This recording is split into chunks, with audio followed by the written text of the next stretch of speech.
And number 4, criterion number 4 is a PI, profitability index. Profitability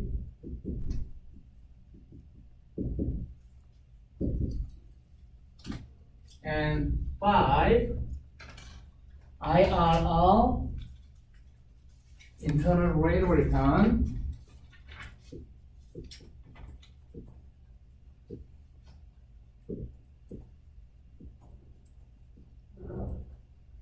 And lastly, modified IRR. This is for the IRR method. And this is modified IRR. This was called MIRR. And this NPV, net present value, is called NPV. So following this order, we are going to learn, okay, these techniques or criteria. Okay.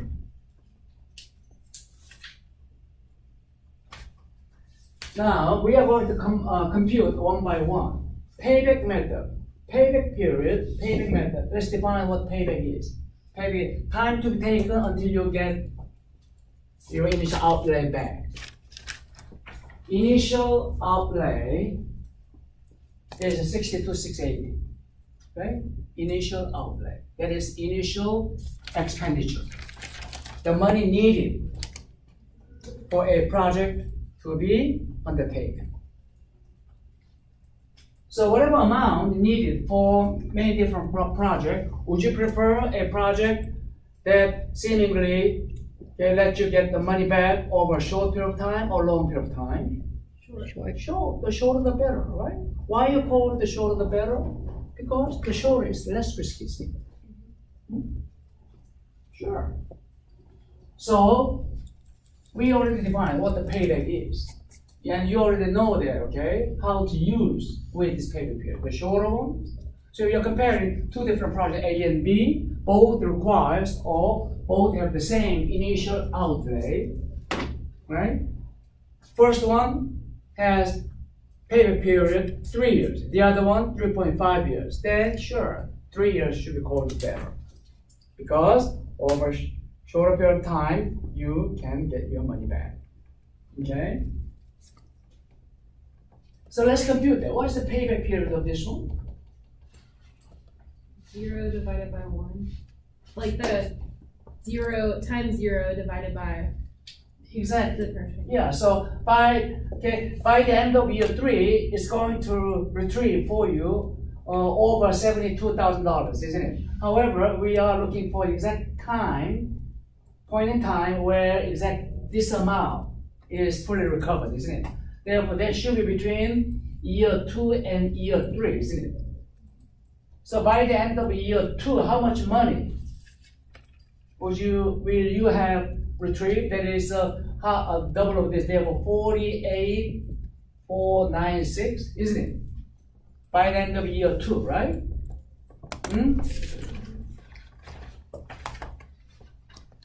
Okay. However, the money you need to recover is more than this, right? More than 48,496, right? How much money is still short? Can you compute that? How much money still needs to be retrieved? How much money? 14,184. Exactly. That is 62,680 minus 48,496, isn't it? Do you understand? That much money should be retrieved from year 3 cash flow, isn't it? So you said, okay, 14,184. 14,184 should be fraction of year 3, 24,248, isn't it? Therefore, this fraction of a year, isn't it? So total time to be taken is 2 years, and this year, isn't it? Do you understand? Therefore, can you change this to decimal, please? 2 point what year then?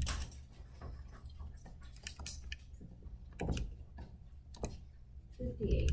2.58 years. We already found the 2.58 years. Okay.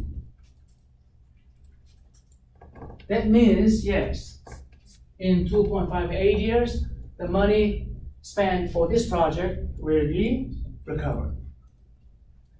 And if this company has a kind of a rule of thumb that they accept the project only for those whose payback period appear to be shorter than 2.5, then this will slightly miss that opportunity. However, if that is 3 years, then yes, this project will be called good. Do you understand? So this method still has some subjective rule. Different company have a different kind of standard for their final decision. So again, payback period is simply the time to be taken until initial outlay is fully recovered. Okay, now we are going to do verification of all this a bit later. Now, we found 2.58 years, and we also interpreted that time period as time to be taken until 62,680 will be fully refunded or returned to this company, right? When you did that, when you did compute 2.58 years, what did you do? You divide the 62,680 by 24,248 and figure out shortage, and then express that shortage as a fraction of year 3, 24,248, right? When you did compute like that, did you not take, say, year 1, 24,248, like 24,248, which is a part of 62,680, same? Did you differentiate this cash flow, year 2 cash flow with this time-wise or not? No. You just treat cash just the same, isn't it? You didn't, okay? I mean, take into account time value of money for this 2 and fraction of year 3, right?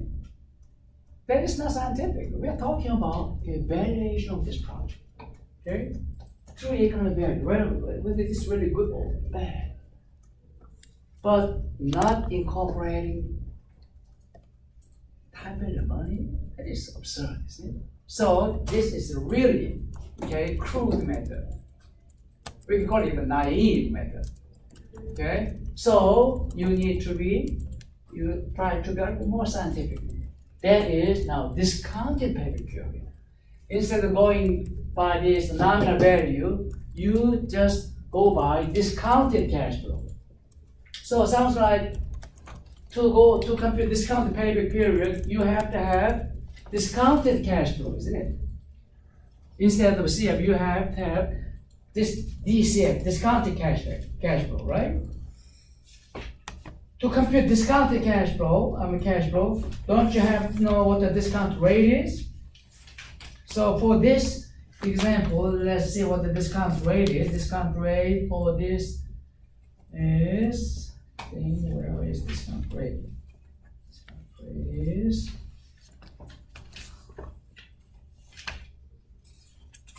discount rate is 15%. Required rate of return, which is shown in Exhibit 12.1 on page 353. Okay. At the bottom of the Exhibit 12.1, you can see the required return given to be 15%. That is this company's WACC, right? Required return. So at 15%, you just compute or convert this different time period cash flow into discounted present value. So what is the discounted cash flow or present value of 62,680? And K 15%. What is it? What is the present value of 62,680? 62,680. Same, right? What is the cash flow present value of 24,248? That's year 1 year hands cash flow, right? Can you convert it to present value? How do you compute that? 24,248 divided by 1.15.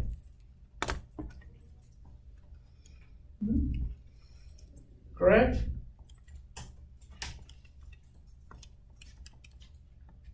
So what is it? 786. Calculator, what is the discount cash flow for year 1? 21,000. 21 085. or 85, thank you. What about year 2? Discounted for 2 years, therefore 24,248 divided by 1.15 square.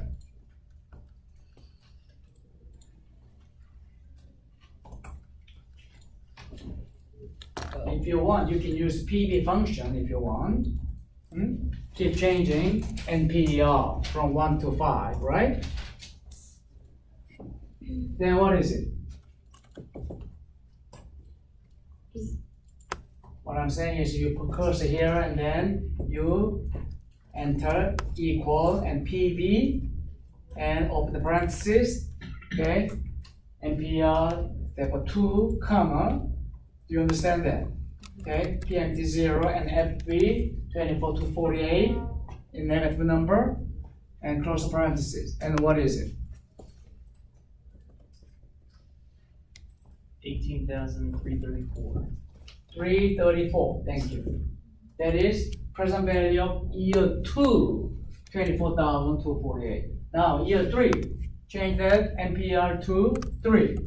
What is it? 15,000. 933. 943. Okay. And year 4. 13,863. 863. Okay. Now year 5, you need to change the future value to 42 to 48. 5 and then change the FB to 42 to 48. Then what do you have? $21,004. 004. Yes, sir. So what we did, okay, using green color, we just converted, Future value. okay, nominal value to discounted present value, isn't it? So 24 to 48 expected to occur at the end of year 4 is in fact the same as 13,863, right? So all these, okay, numbers in green are existing at time 0, isn't it? Okay, so using this discounted cash inflow, can you not find exactly at what point in time this much will be fully recovered? Do the same, please. Before you attempt the calculation, this discounted payback period will be naturally longer or shorter or the same as original. Longer. It should be longer because it is based on smaller looking present value. Makes sense, right? Okay, calculate for me, please. What is it?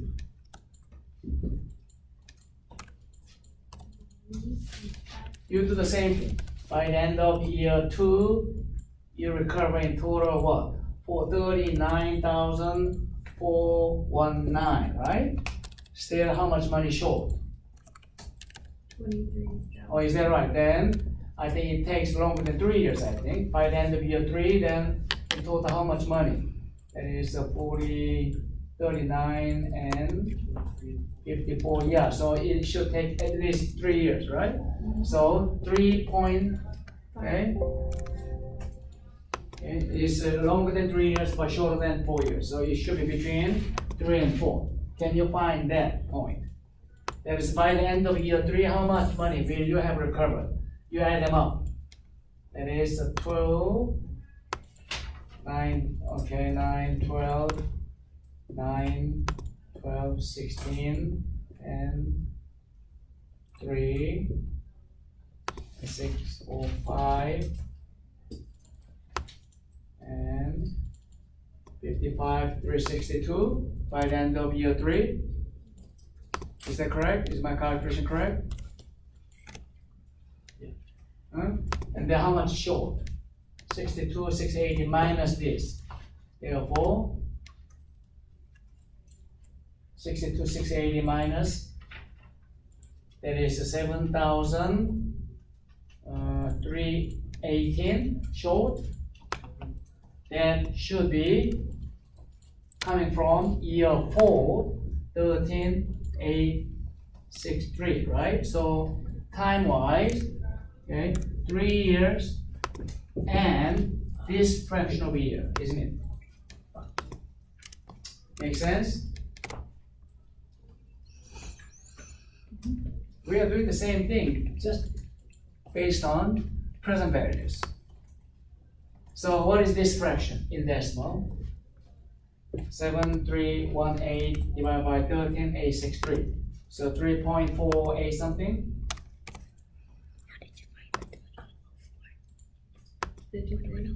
Hmm? I'm just calculating. Yeah, I got 0.53. 3.53. 3.53, okay, 3.53 years. Okay? So which measure is more scientific? 3.53 or 2.58? Second measure is better, isn't it? Because that is based on present value. Time value of money is incorporated. Is it? Okay, any questions so far? Anything that troubles you? Okay? Clear? 100%? No. No? How did you get Okay, the? now tell me then, ask me. How What? did you get the 21,000? Huh? Which one? The 21,000. You had to add 20. the 42 plus the This one? 24. Yeah. Oh, this is not correct? No. How did you get that value? Oh, that is present value of 42 to 48 discounted for 5 years at 15%. Oh, okay. So you can calculate 42 to 48 divided by 1.15 fifth power. Or you can use present value function Mm-hmm. equal PV and then NPER first, right? There should be 5. Okay. Do you understand? Yeah. 15I, okay, and PMT0 and FV is this 42 to 48. Then you can find the present value. Whichever method you use is fine. You can go by that, okay, formula method, PV formula, or you can calculate directly 42 to 48 divided by 1.15 fifth power.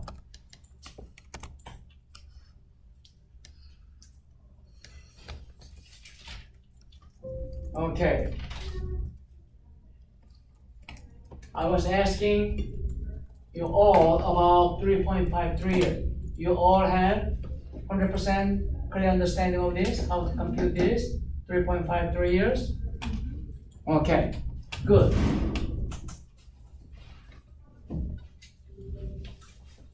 So if your firms, okay, conventional rule or rule of thumb you've been using since your firm was founded by your grandpa, say 50 years ago, say for this kind of project, your company has been going by say 3 years, then according to the rule, okay, you should reject this project because it takes, okay, longer than 3 years. Okay?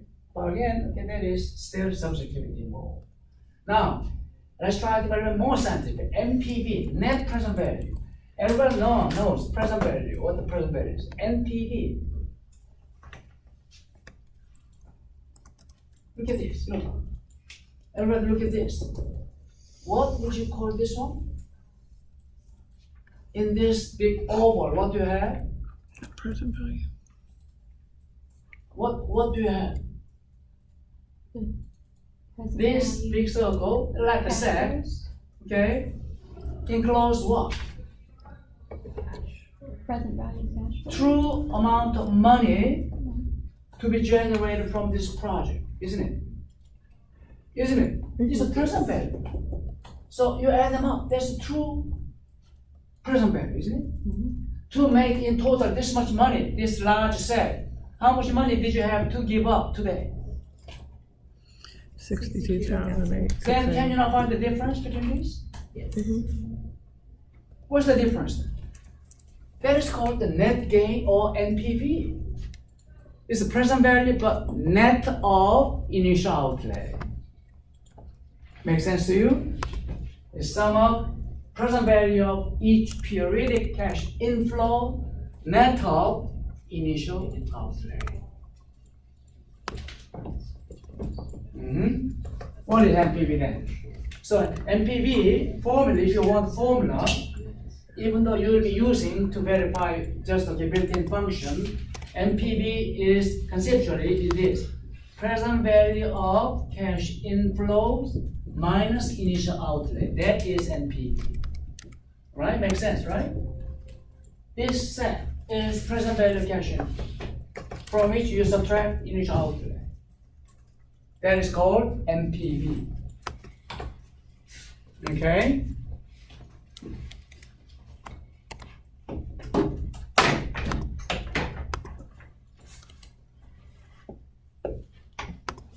So tell me everybody, what NPV do you get? 27,552. 27,552. When I get doing it that way, why would the NPV formula be different? Because you have to not include the first year and but add it. So you Oh, only you use the NPV function? if you do NPV, you do years 1 through 5 and then Okay. add 0, Okay, and then it worked.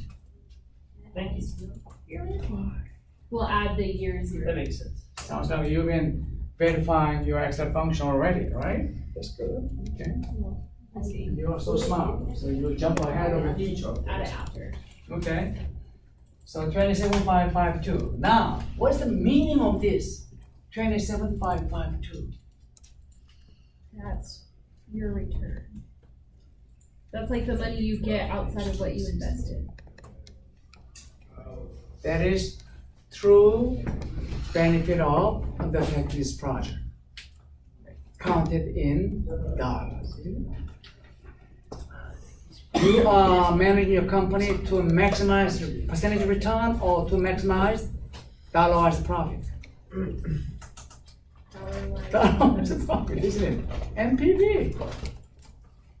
Ultimate goal of financial management is to maximize NPV. You find all positive NPV project, then yes, you are doing great job. Some project have 0 NPV, that is break even. Some project have even negative NPV, that is money losing game. You shouldn't undertake that kind of project. Make sure whatever project you are evaluating, you compute NPV turning out to be all positive. Then they are called good project. Okay, so in this example, yes, this project, we are working on problem page 359. Okay, we are working on that one. Okay, 27,552. So this is good project, isn't it? So by undertaking this project, shoe replacement project, this company, okay, Supreme Shoe, okay, they are going to make net gain of 27,552. Okay, the firm's value will increase by this amount, 27,552. Okay, do you understand? There's a meaning of NPV. Nowadays, everybody knowing how to use Excel spreadsheet, they can compute NPV no problem. In less than 10 seconds, they do that.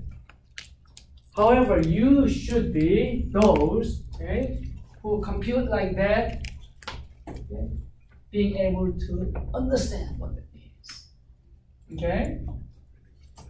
With this, yes, you are now, okay, want to tell your supervisor or your boss, sir, this is a good project. We have to undertake it. Okay? If you undertake this project, our firm's value will increase by this. There's the meaning of NPV being positive. Now, profitability index, that is related to this NPV. Now, profit index is this. Everybody look at this. Everybody look at this NPV equation. Let me, okay, enclose it in this, okay, large set. NPV equal present value of CIF minus initial outlay, right? Do you see that? So this term, first one minus second one. PI is this. PI is first one, present value of CIF, right? Instead of subtracting, now divided by second IO. That is called a PI. Do you understand?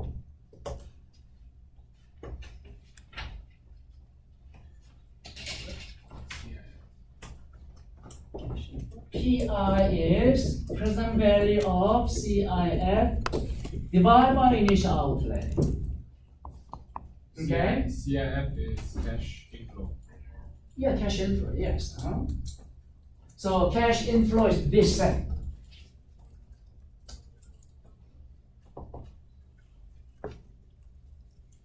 I think I know what this numerator is.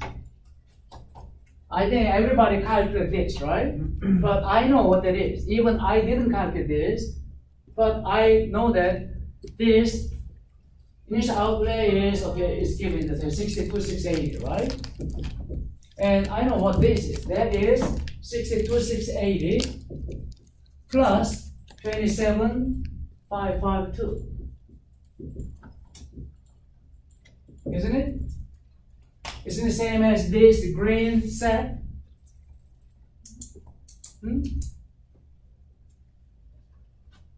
What sum did you have for this green set? What did you have? 90,232. 90,232, right? That is this, isn't it?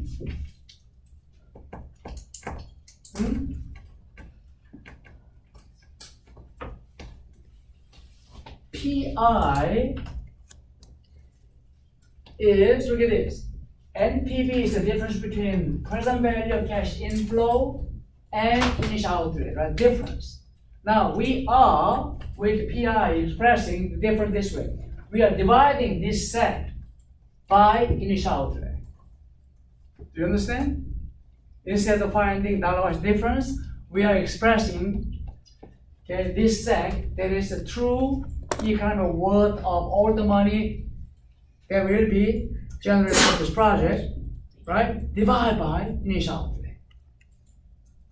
Do you understand? So you are expressing this total value of cash inflow, okay, as a ratio of, as a multiple of 62,680. So what is it? 1.44. 1 point what? 1.44? 1.44 times. What does that mean? This divided by this 1.44 times. That means present value cash inflow is 1.44 times larger than initial outlay, isn't it? Make sense? Do you understand why it's called profitability index? You are expressing it in the form of an index, ratio. So, if you are thinking of undertaking a project and you decide to go by PI, then what you have to make sure, your PI you will be computing from the project under your consideration being greater than 1 or same as 1 or less than 1. Which one would you undertake in case you go by PI rule? Greater than 1. Greater than 1, right? PI equal to 1 means what? Break even. Break even. Yes, that's right. If PI less than 1 means You lose money. loser, isn't it? Right? You are harming your company by undertaking the project. Therefore, make sure your PI turning out to be greater than 1. Otherwise, the project shouldn't be undertaken. Makes sense, right? So in this example, 1.44 times is consistent with past NPV 27,552, isn't it? You already concluded after computing NPV being 27,552, which is very positive, so you conclude this project should be undertaken, didn't you? Same conclusion, okay? Will be reached even if you go by PI rule, because that is greater than 1. So I just Okay, you should make a decision rule with PI. Accept project if PI is greater than 1, otherwise reject. With NPV rule, accept the project if NPV is positive, reject otherwise. Now, number 5, internal rate of return. Rate of return. I said rate of return is the same as internal rate of return, right? For case of bond profitability, what did we used to call? What is the rate of return on a bond you invested in? You used to call it what? YTM? Annual yield you expect to make until it matures, is it? YTM. That is the same as IRR. Internal rate of return, the project. Okay? So IRR, YTM, the same thing. You can use YTM function for this. Thinking of this price you have to pay for, and this is the money you expect to receive, like a coupon, isn't it? 24 to 48, isn't it like kind of fixed coupon for you? Correct? So you can use IRR or YTM. However, look at this. Here in this case, coupon is a 24 to 48, and then par value is like $18,000. This is because you have extra $18,000, at the end, right? Do you understand that? So you can compute IRR using that formula, or you can use use the Zeno equation this way. IRR is, let's define this. Let me write here.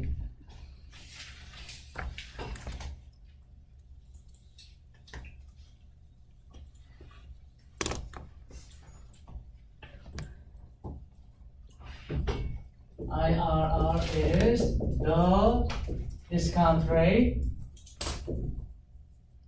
at which present value of cash inflows equals initial outlay. This is the definition of IRR.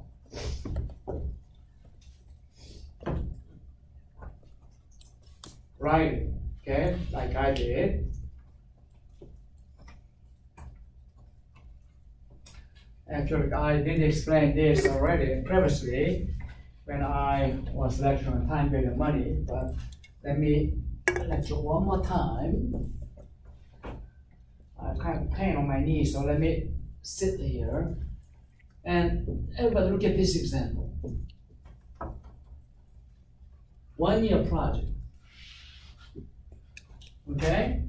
Your project requires you to spend initially $1,000.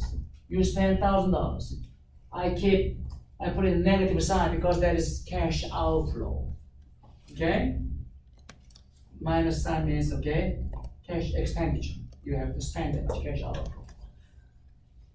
And against the $1,000 you invest today in a security. You can call it, say, a bond or a bank deposit or certificate. Okay? And then 1 year is the life of this security. You invested in your money, $1,000. Then the money you will get at end of your 1 year short-term investment horizon is $1,100. Okay? Do you understand? Now, tell me everybody, don't compute anything. Just look at this and tell me everybody, what is the rate of return on this 1 year project? $100. What is it? 10%. That's quite correct. You said 10% because seeing that $1,000 must be growing at 10% to be equal to $1,100, right? Isn't it? We are talking about this thing, it's this circle. Look at this. I am going this way. This is, future value expected, and $1,000 is present value, isn't it? So $1,000 equal, from this, I am writing it, 1,100 Divide by 1 plus 0.10, right? Isn't it? Then same thing, same 0.10. Isn't this the discount rate at which present value of cash inflow equal initial outlay? That's definition. Discount rate at which present value cash inflow equals initial outlay. Right? Here, in my example, which is very simple, just 1 year. What if you have a multiple period? Time, year 1, year 2, year 3, year 10. Then you have what? Only one or multiple number? Multiple number, right? At what particular rate? Some of those different periodic cash inflow or sum together to be equal to initial outlay. We are looking for that particular discount rate. That is called IRR. Come to your sense? Okay? So, internal rate of return, the discount rate at which present value of cash inflow equals initial outlay. So, in this example, following this definition or conceptual identification we just did, you can set up equation this way. At what rate present value cash inflow? What is the first year cash inflow? 24 to 48, isn't it? Right? Discounted for how many years? 1 year, right? So 1 plus, let's call IRR. Okay? What about year 2? 24 to 48. Discount for how many years? 2 years. 2 years, same IRR squared. Like this, and last year is what? 24 to 48 plus 18,000, i.e. 42 to 48, divided by 1 plus IRR, what power now? 5th power, right? So this is what? Present value of cash inflow, isn't it?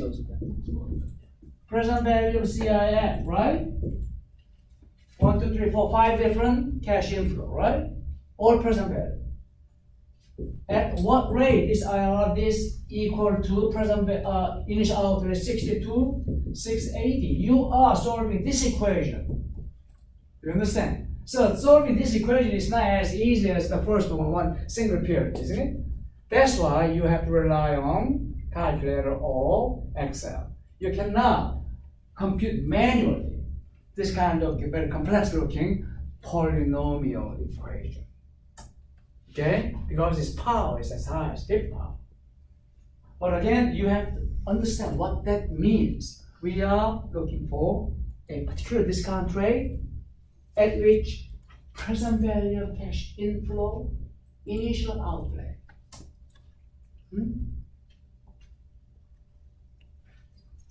Okay? Now, everybody find that. Use IRR function. IRR, I think you better rely on the IRR. IRR function is values. Values are what? Okay, where do you keep all this? Okay, you just specify those cells.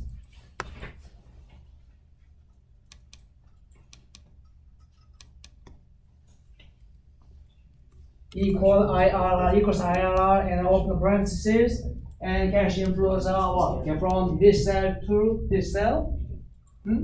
Use column, okay, and then cross.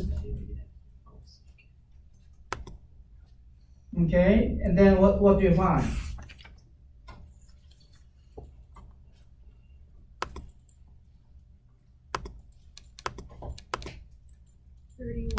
Hmm? 31%, everyone got that? 31%? Yep. Make sure you have position your cursor under a cell, and then into that you just enter the equation, right? And make sure you got use the 31%. Let's see, okay, in our textbook, what did they say about 30.95%? Well, sorry, mine's rounded. Yeah, I mean, yeah. Let's keep that, okay? It's 2 decimal. 30.95. 30.95. Yeah, 30.95. That is, okay, what is shown on page 367.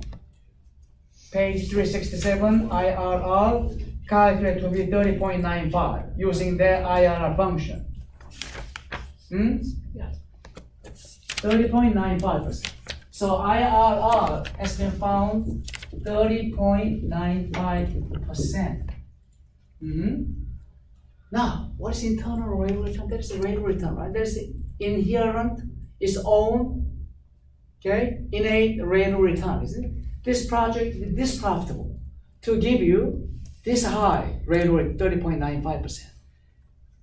How do you compare this 30.95% with your cost of capital WACC 15%? Way great, almost the double, isn't it? So it's good. It's a good project, isn't it? So with IR rule, accept project if IRR is higher than WACC. Reject otherwise. You understand that? With Accept. IRR method, okay? You have to make sure IRR, you just calculate like this, okay? Except if it's Exceed discount rate or WACC. Discount rate is same with WACC. Overall cost of capital. All right?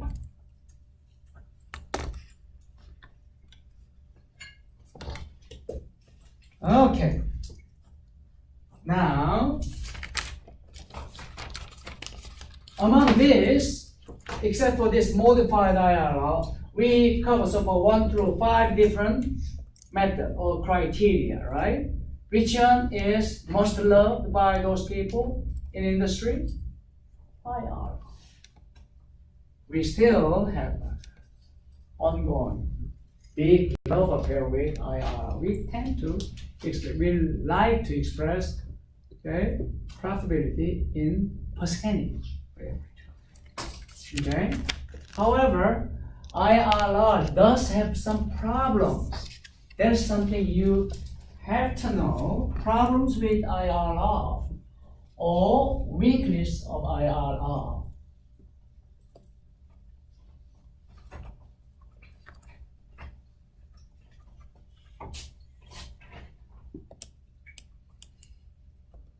Giving you one example here, okay? Problems IRR.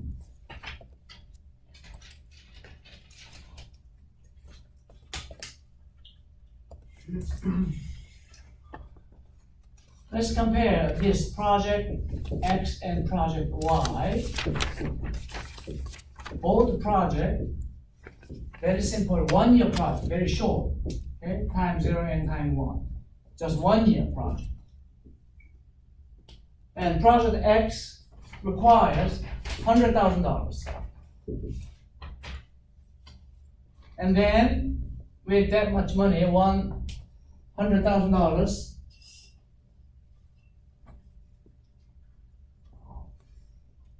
okay, you poured into this project. At the end of its 1 year life, this project X will give you $130,000. Okay? And project Y is initial outlay $10 million. It's a larger scale, big project. And then it just generate for you at the end of its life $11 million. Okay? Now, what is the IRR X and IRR Y? Tell me please. What is IRR X? At what rate?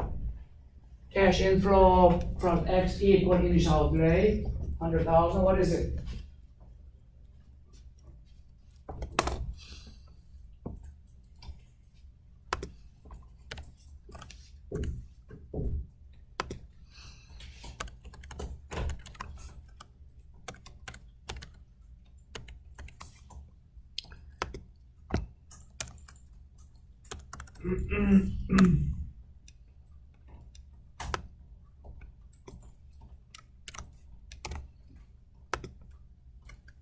What is IRR X?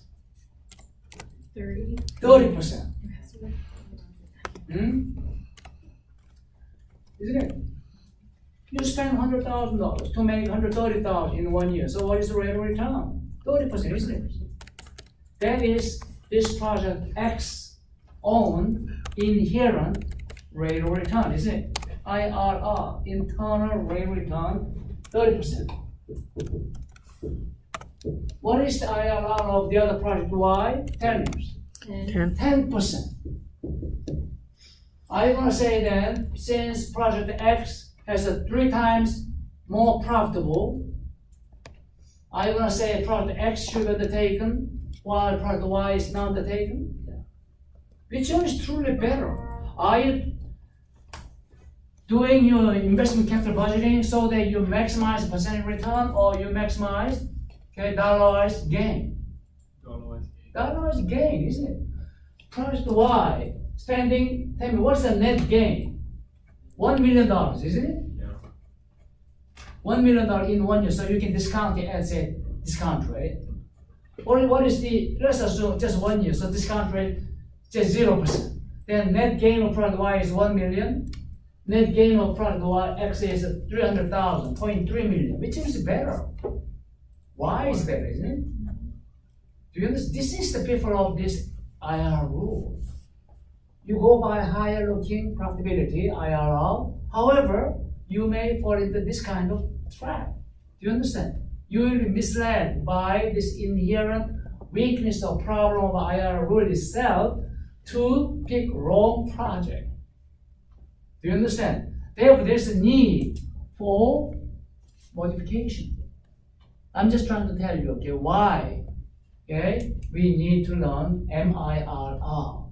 This is one of them. There are several more, but I don't want to get into too much details of that, okay, very time-consuming and complicated. So I'm just introducing you all to just one very common problem. This is called the size disparity.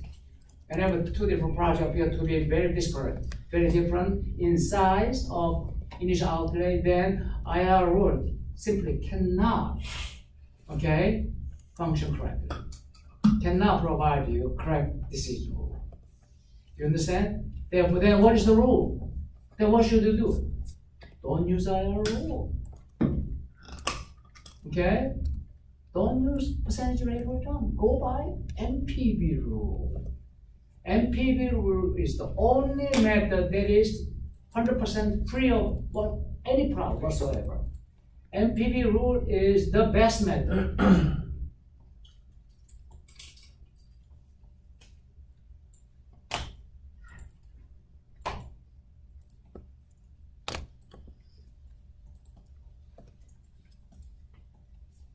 So, I just introduced you to this kind of erratic behavior of IRR rule, right? Using this very simple example called size disparity.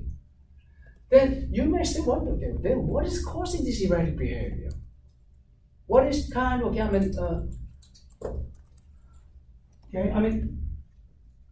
root reason for this?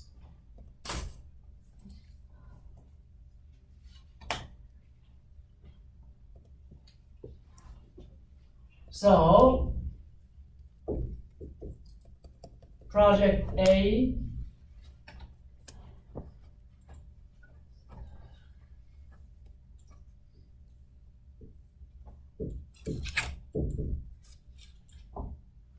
two-year project,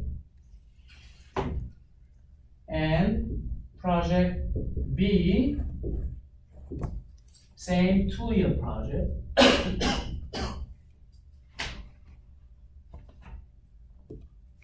Both requires $100,000 initial outlay.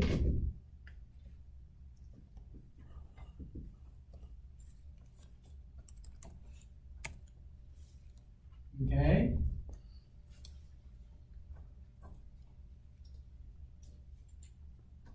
And this project generate cash flow in 1 year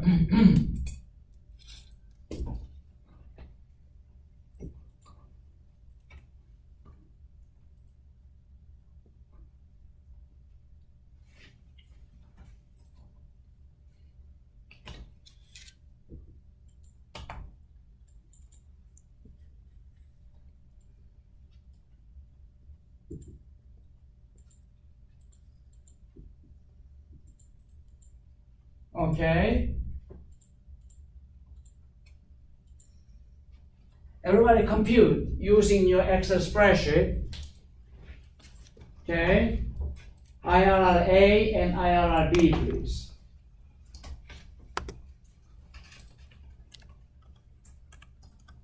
In one spreadsheet, you just enter these two input values and then compute IRR A and IRR B. And everybody knows clearly IRR B is better one, right? You can find it. Everybody find it for me. IRR A and IRR B. B is a more profitable project, isn't it? Because the money, size of the money, especially second year project, cash, is large, slightly large, isn't it? So what is IRR? Tell me everybody. 32.74. 32.74%. What about IRR? 47.70. 47.70%. So if you have to pick either one, then everybody will project B, right? For sure, yes. Now, purpose of this presentation is to show you inherent problem associated with kind of erratic behavior of IR rule. We already visited one instance of erratic behavior, right? 30% project X better than 10% project B. That is misleading, isn't it? What is causing that kind of incorrect erratic behavior? That is what I like to identify for you. Okay, now everybody look at this one. Green circle, $80,000, isn't it? Product A and B both generate in 1 year, at the end of first year, generate same cash inflow 80,000, isn't it? Correct? Then what are you going to do with the 80,000 generated from project A? Are you going to keep it under your pillow? What are you going to do? Invest it. You're going to invest, isn't it? For how many years? Remaining 1 year, right? So you are going to reinvest, okay? Or simply deposit in your banks, right? So that you just, put all those money together by the time it project ends. So you said you will be depositing for 1 year, right?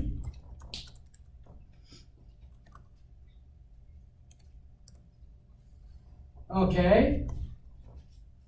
And then you said 32.74, right? Correct? You said white IRR 32.74, so therefore 80,000, 1.3274 equal what? And then this. So in total, how much money will you have? Everybody compute this one. 80,000 times 1.3274. What is it?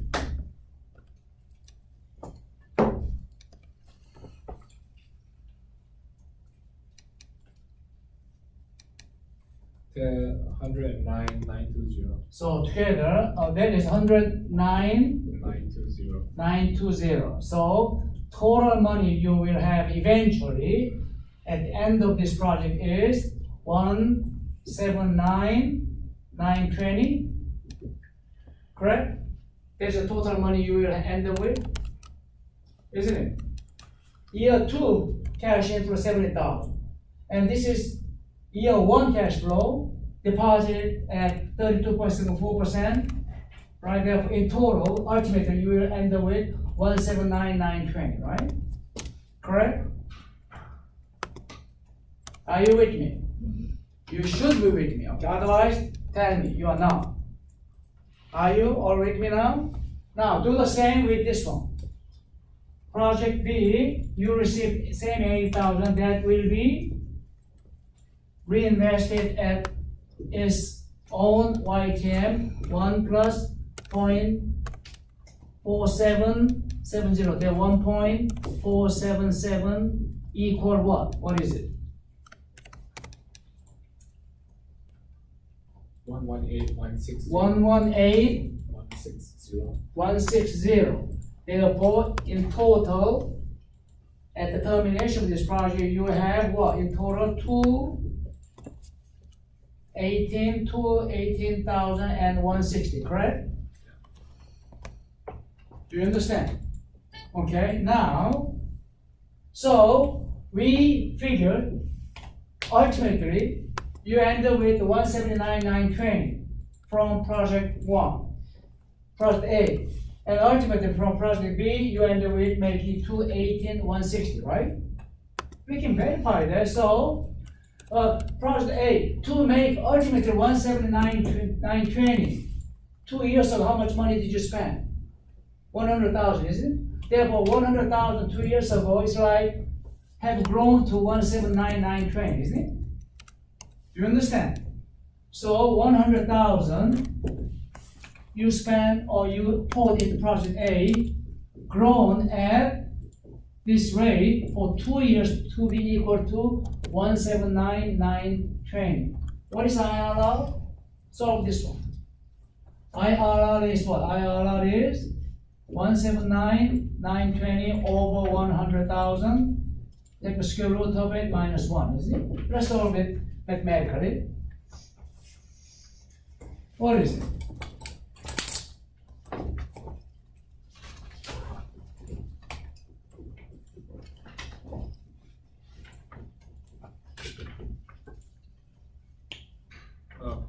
.3860. Hmm? 0.3860 Is it not 3274? is 38.6%. Then there must be some error. Yeah, that shouldn't be higher than 67,000, right? This one, okay, 80,000 times 1.3274. Is this calculation correct? IRR, A and B? Yeah. IRR is correct? Then, is this correct? 179,920 correct? This was 96,188. This one is wrong?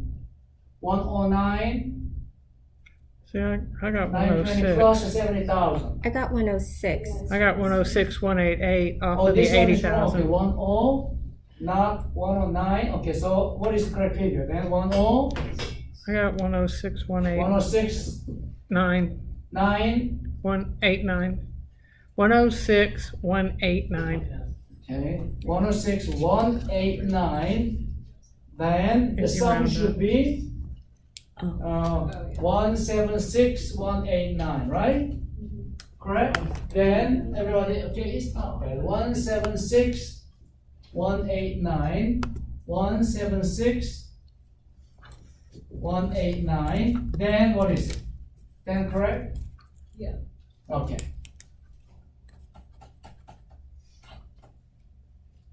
Isn't it? Okay, now what have we calculated here? Don't you see that? Well, let's do this one, okay? Is this calculation correct? Then look at this. Eventually, in 2 years, eventually to make the 218,160, how much money did you invest? 100,000, isn't it? Then, whenever you make such commitment, that is how profitable is it?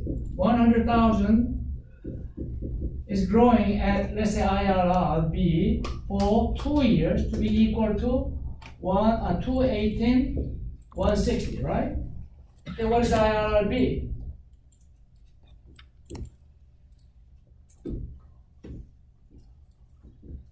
IRR B is 218,160 over 100,000.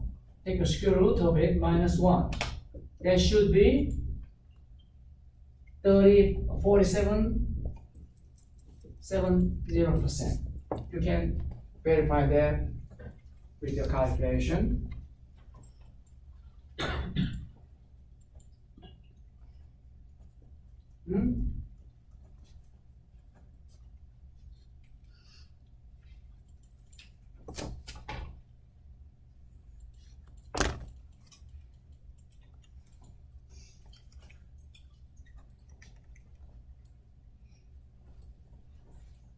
Okay, could you verify this one? For the other project B, you just calculate that 100,000 growing at what rate to be equal to 218, 160? Yeah, I got 47. 47.70%, right?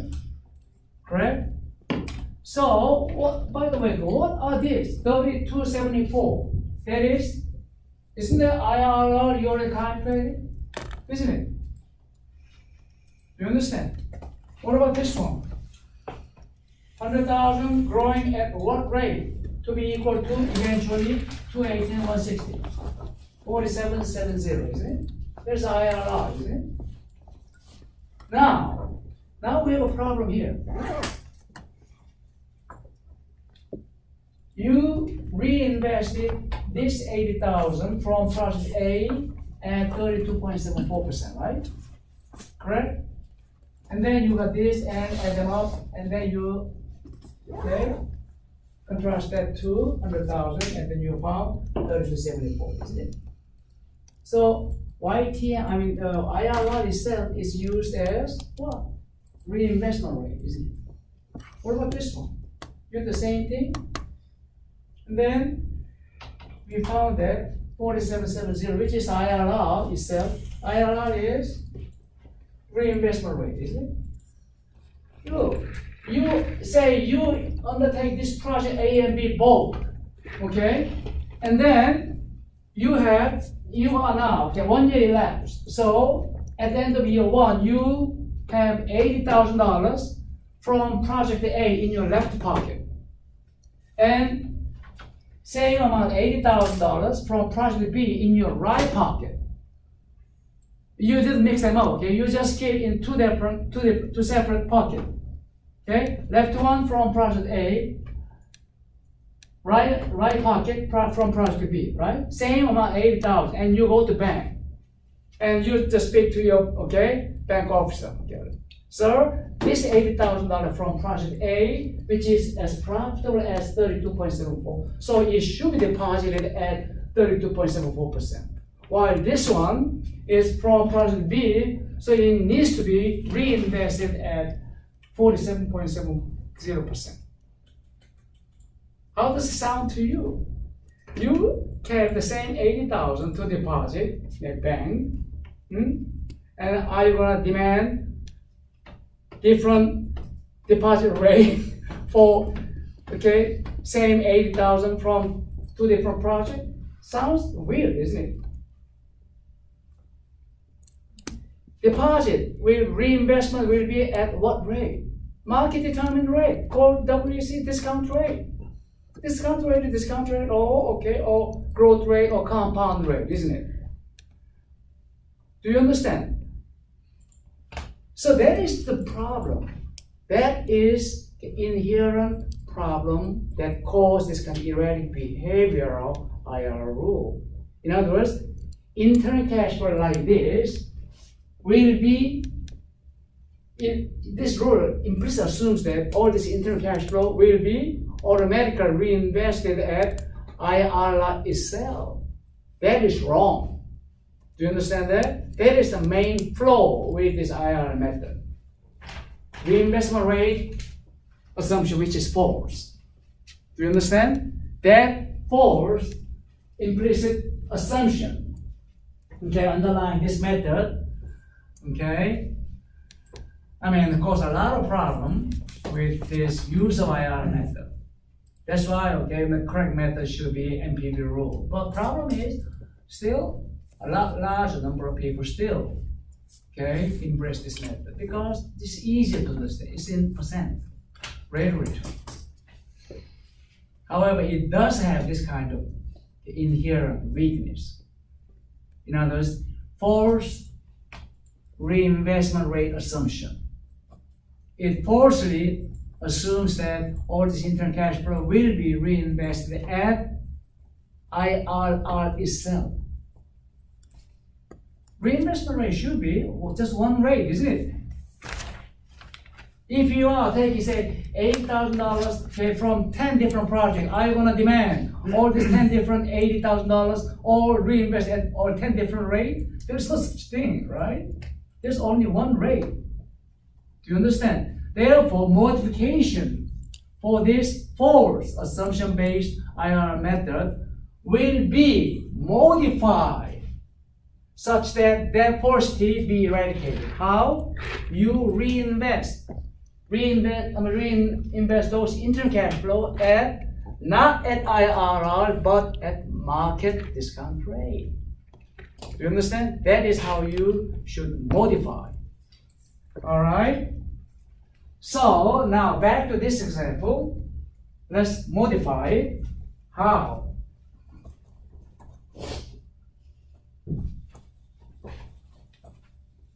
MI allowed is the most difficult, okay? So make sure you have good understanding of this. Even finance major students do have some difficulty with this. So let me go over this one more time slowly. Okay, I am spreading the cash flow out like this. Times 0, 1, 2, 3, 4, and 5, and 24 to 48, 24 to 48, 24 to 48, 24 to 48, 24 to 48 plus $80,000. Therefore, you have 42 to 48 against 62,680. Okay.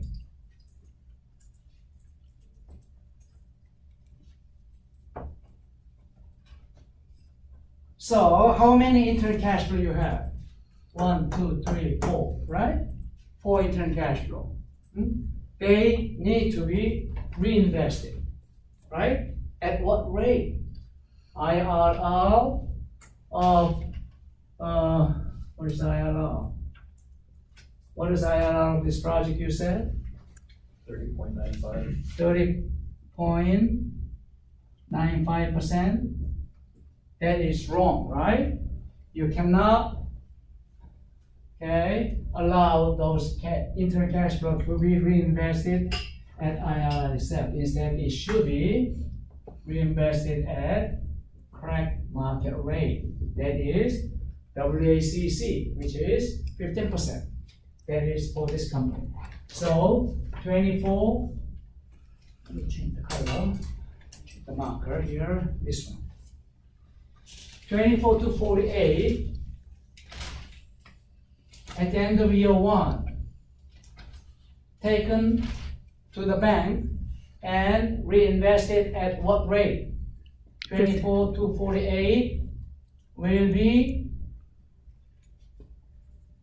deposited to earn what rate? 15%, isn't it? For how many years? 1.15 for how many years? 4. 1, 2, 3, 4 years, right? Correct?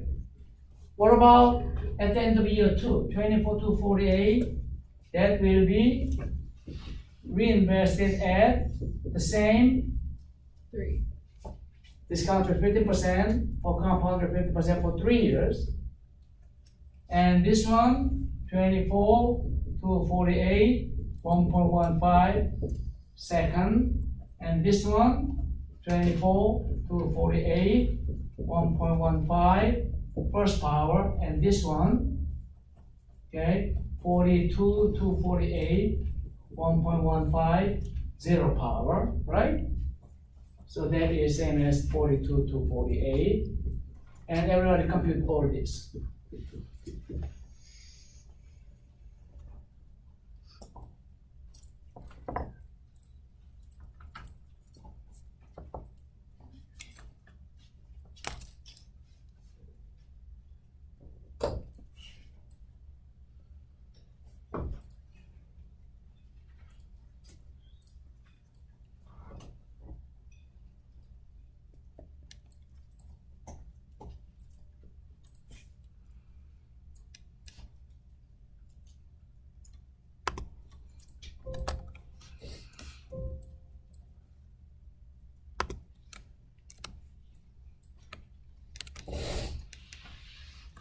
You want to try this one first? 24 to 48 times 1.15 first power.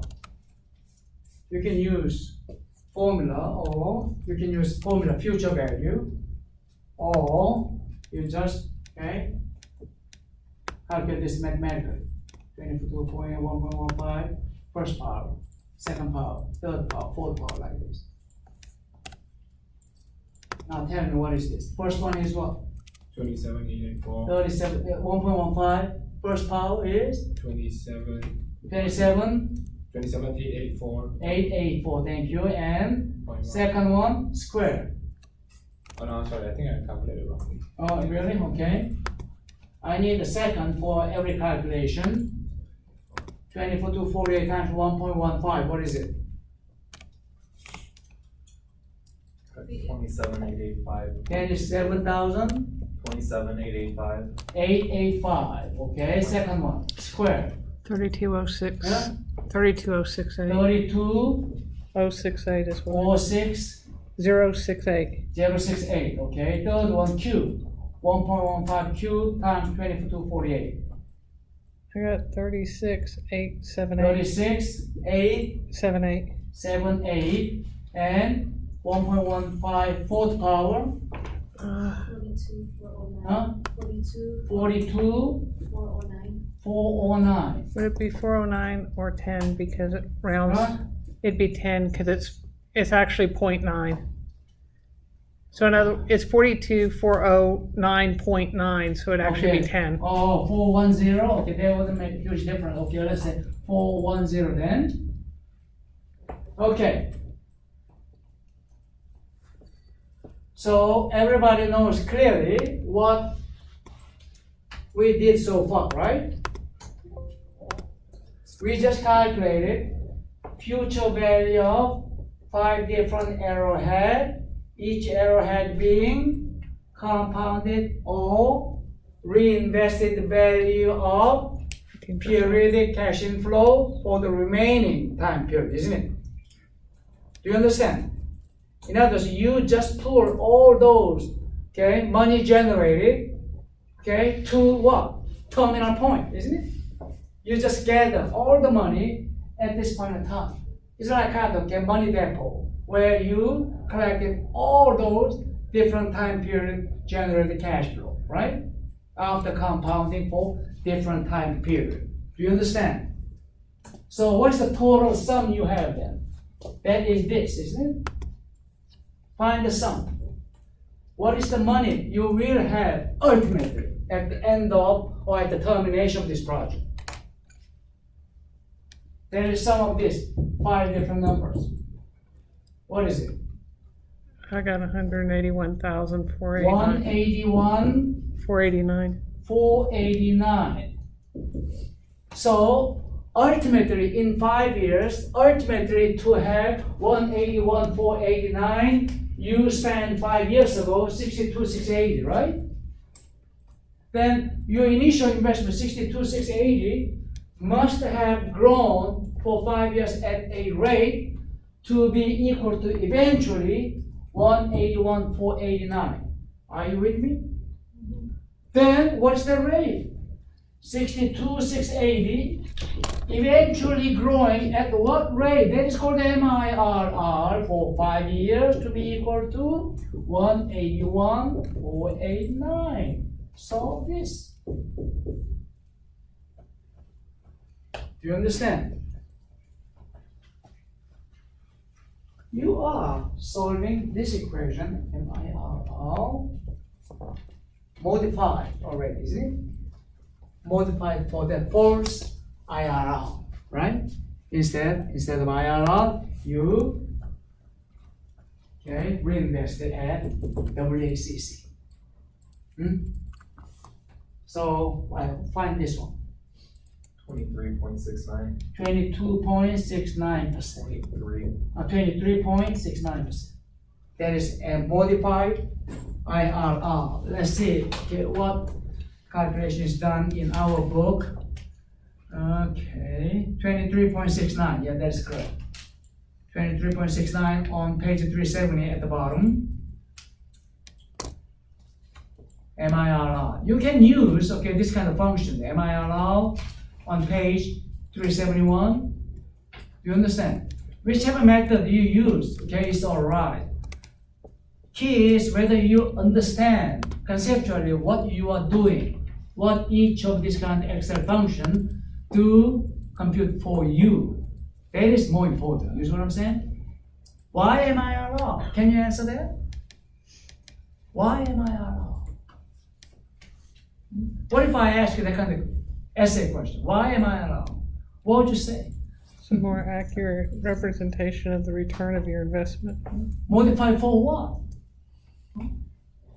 Modify means, okay, there's some error, right? Something to be corrected. What is that something to be corrected?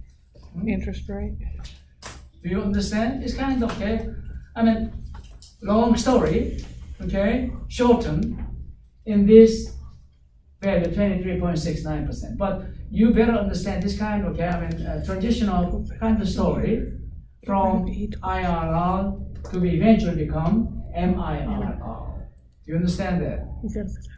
So instead of just giving you how to compute MIRR, I had to explain to you story behind what is causing this kind of erratic behavior of IRR method. Despite it's kind of wide, okay, very popular use of the method, still we better be cautious of kind of blind use of IRR method. Okay? So whenever, okay, you go to presentation and the presenter say, oh, IRR, this project is good, then you better be kind of, okay, I mean, careful. Okay? You better be kind of, okay, suspicious of, okay, whatever he or she trying to present to you. You understand? MIRR is a lot better, that is more scientific, okay, measure. All right, let's take a break, okay? I'm a bit tired, and then we continue with the rest of this.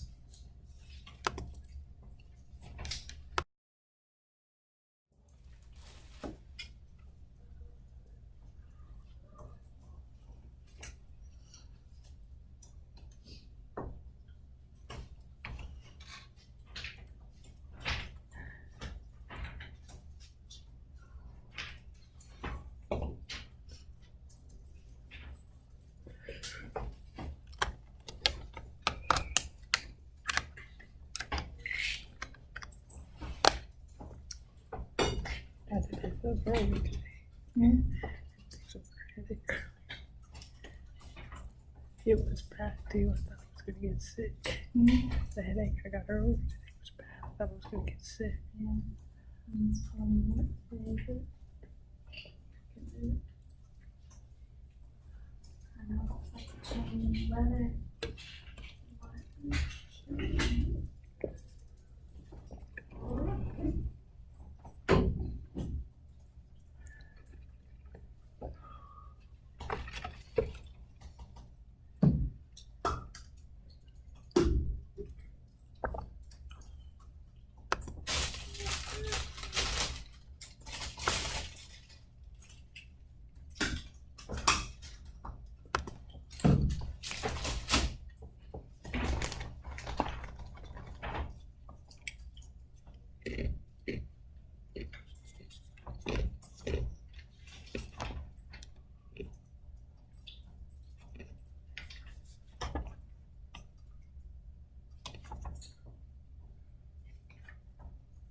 Can you go back to A? A, yeah.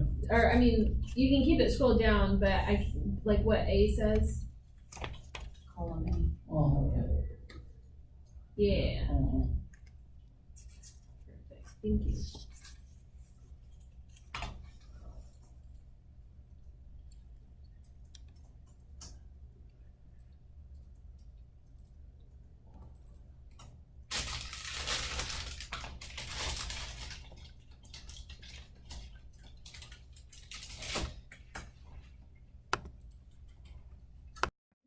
Given the cash flow 62 to 48 times 0, initial outlay followed by year 1, 24 to 48, year 2, same amount like that, right?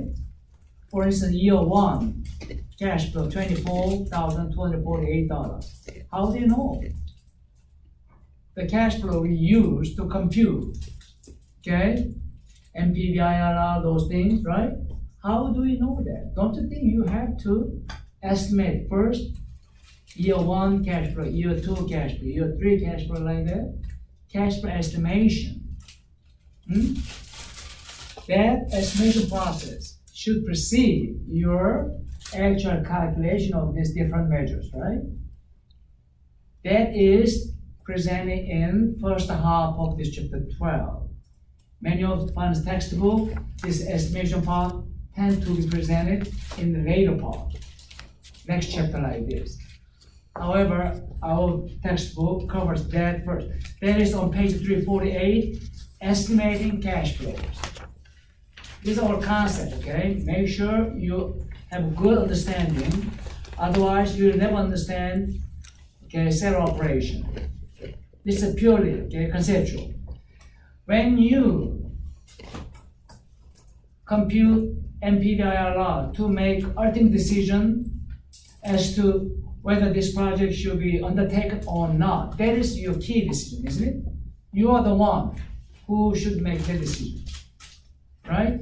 To make the decision, yes, you have to have kind of measure.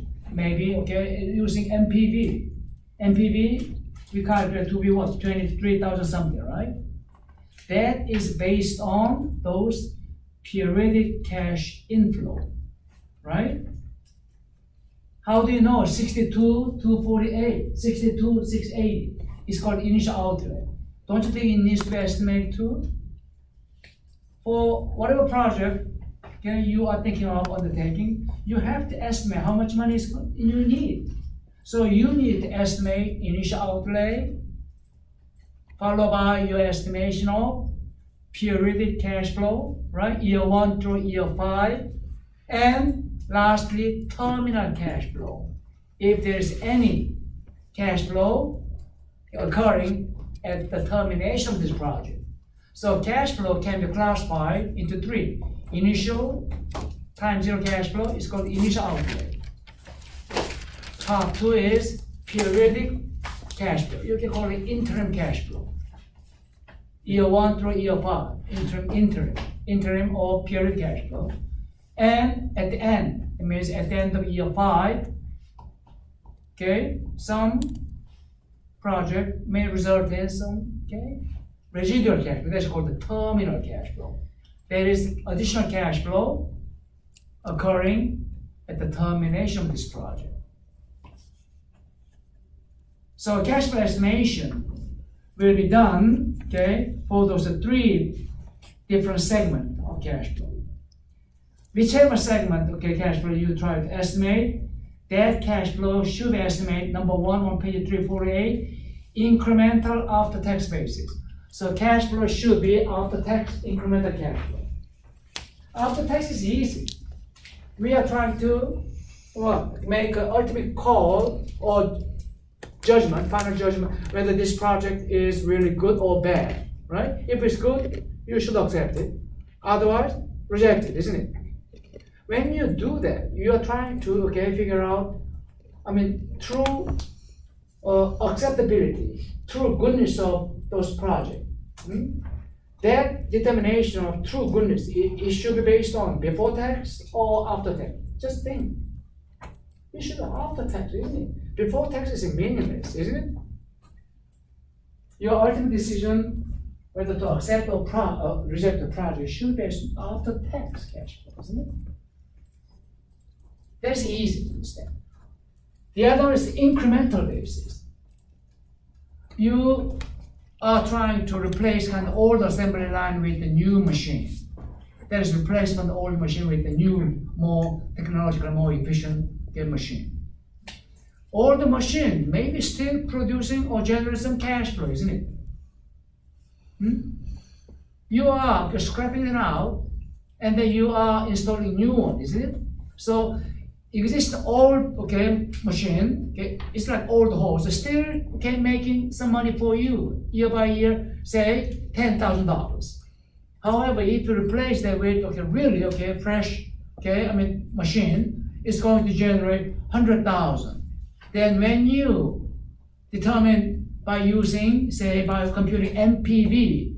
That NPV calculation or IR calculation should be based on 100,000 from this new machine or 100,000 minus 10,000, i.e. 90,000.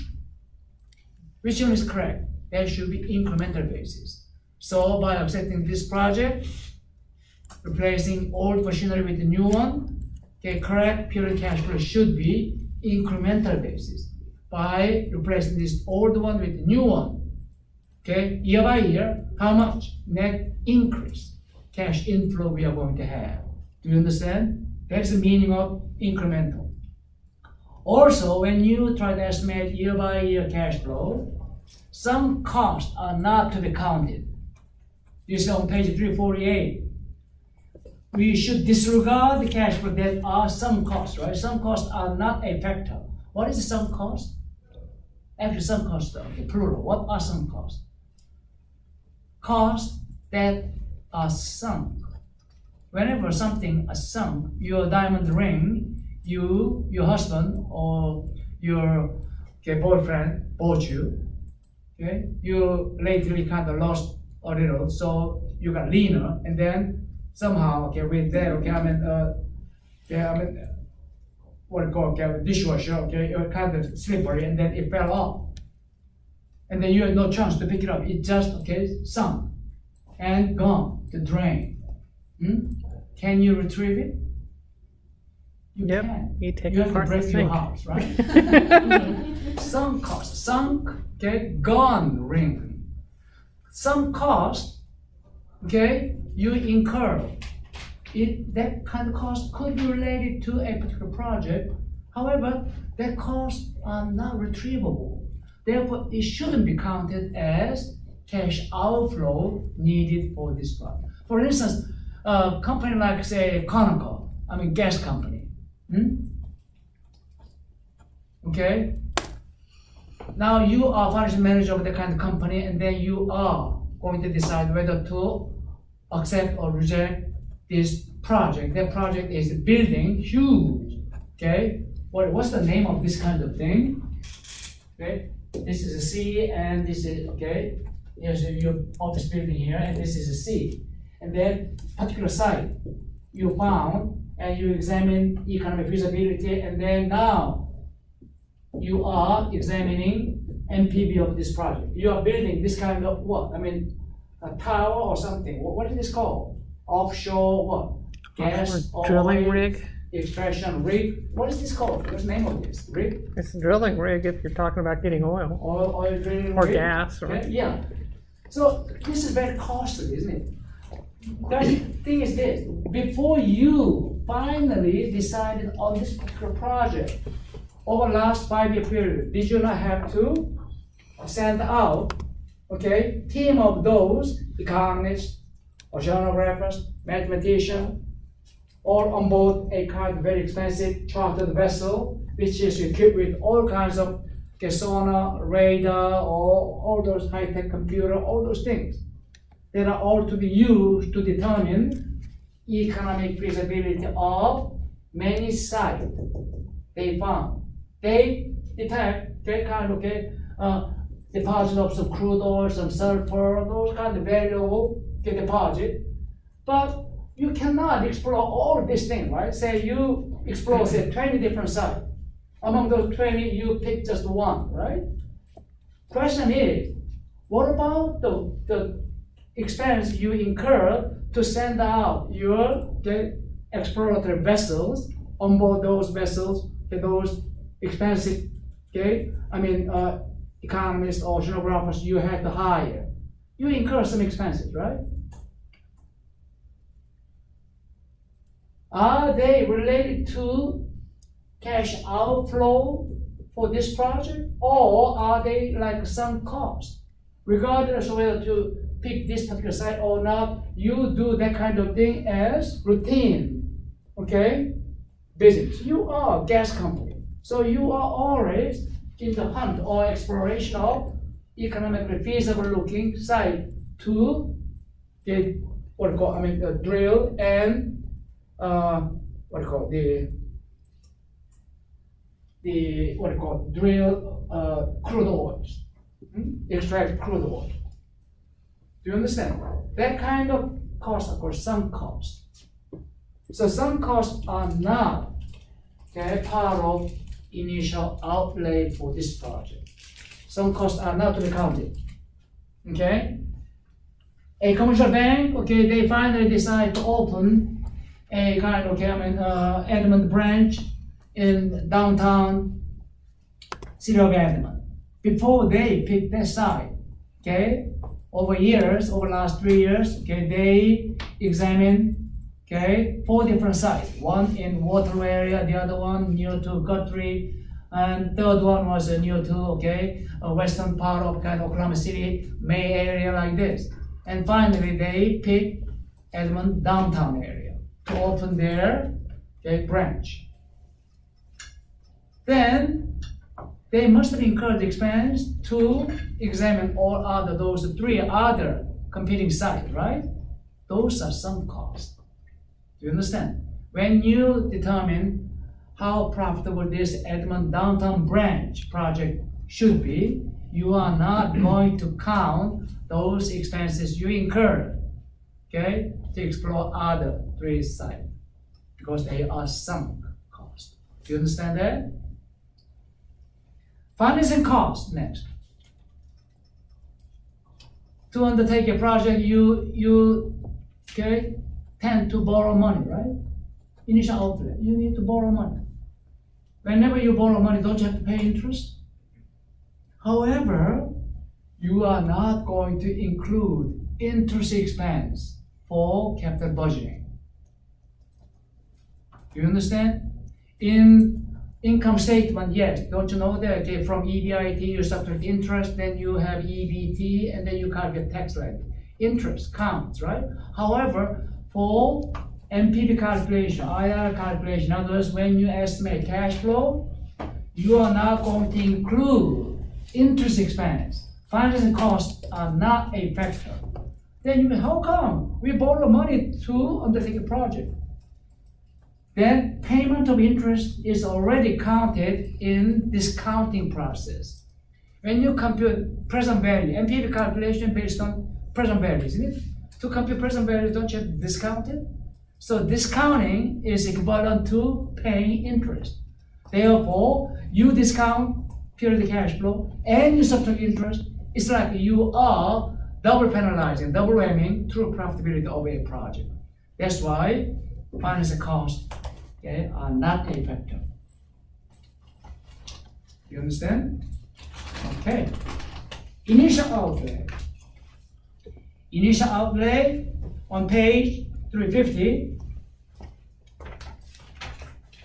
In the middle, you have initial outlay, IO equal, there's a formula, lengthy formula. You are not going to memorize this. You are not going to memorize. Initial outlay is total amount of cash outflow you have to have at time 0. You understand? That is price of project plus additional. Say I use replacing old machinery with the new machine, right? Then the new machine's price itself plus, don't you have to incur additional expense to get it shipped, to get it installed? That is shipping, installation, training, right? That is auxiliary cash flow associated with installation of this new machinery. That is initial outlay. From that, you are subtracting salvage value. What does that mean? In case you are replacing old machine still generates some cash flow. It does have some cash flow generating. It's called the salvage value. By the time you replace old machine, 10-year-old one, it must have been depreciated over last 10-year life. Therefore, theoretically, it's supposed to be, after the 10-year depreciation, remaining value is supposed to be 0, right? However, still, in the market, you can sell that 10-year-old old machine at $10,000. Then difference between current ongoing market value of all junk and after depreciation economic value. That is taxable because that is capital gains. Do you understand? That is called the salvage value. Okay? So salvage value, okay, and tax. You have to pay tax on that. So this is a bit complicated part. So, okay, we are going to, learn this using this example later. And then you add incremental net operating working capital. Okay? This kind of replacing old machine with the new machine. That new machine tend to require some additional cash to be set aside, put aside, or you have to carry some inventory all the time like this. That is like you are incurring additional operating working capital, short-term capital. That is delta, net operating working capital. Okay.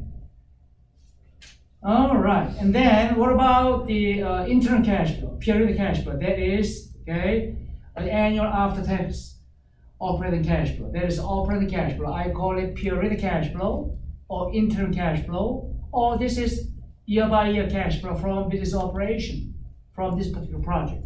It should be after-tax and additional revenue by replace the old machine with the new machine. Additional revenue would be what? $90,000 in my example. Do you see that? 100,000 and old one still generate 10,000. Then additional revenue should be 90,000. What about cost saving? New machine tend to save cost. Then saving cost is equivalent to having some additional cash inflow, isn't it? So there can be cost saving as well. Additional expenses should be subtracted, and investment net operating working capital, and additional depreciation benefit. So ATCF, that is the formula there. In the middle of that, ATCF in this annual after-tax saving, this kind of thing. We are going to do all this thing using this example later.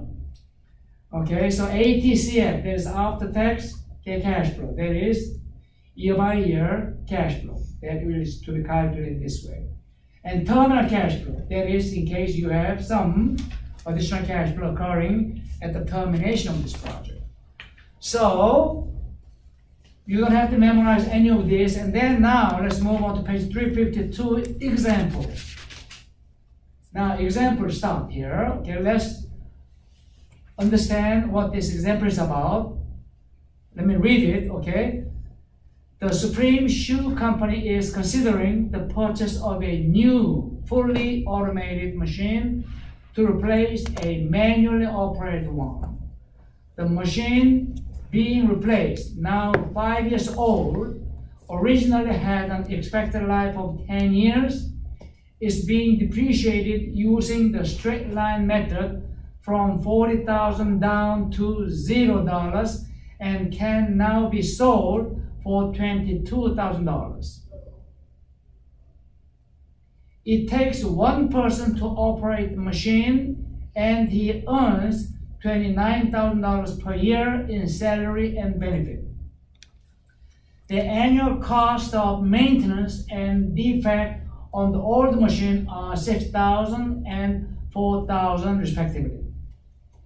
The replacement machine being considered has a purchase price of $75,000 and an expected salvage value of $15,000 at the end of its 5-year life.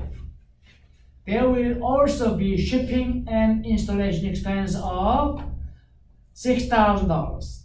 Because the new machine would work faster, investment in net working capital would increase by a total of $3,000. The company expects that annual maintenance cost on the new machine will be $5,000, while defect will cost $2,000. Before considering this project, the company undertook an engineering analysis of the facilities to decide if other change would be necessitated by the purchase of this machine. The study cost the company $5,000 and determined that existing facilities could support this new machine with no other changes. In order to purchase the new machine, the company would have to take on a new debt of $30,000 at 10% interest, resulting in increased interest expense of $3,000 per year. The required rate of return for this project is 15%, and the company's marginal tax rate is 34%. Furthermore, management has determined that the maximum allowable time to recover its investment is 3 years. Is this project acceptable? I'm out of breath. You will be in charge of, okay? This is kind of a very description of very simple looking situation faced by many companies. You understand? And as a manager in charge of business analytics, financial analysis, oftentimes you will be, engaged in this kind of task, at least as kind of a member of kind of task force.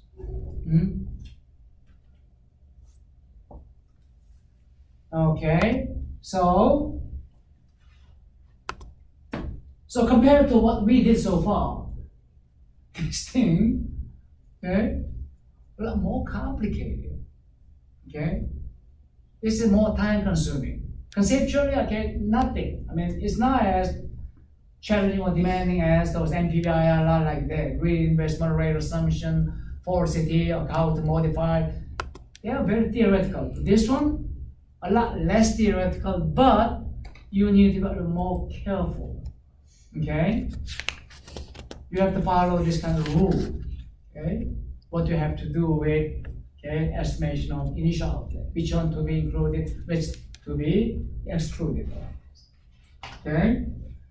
So we need to practice, slowly, step by step, using this exhibit 12.1. Oops, let me is that.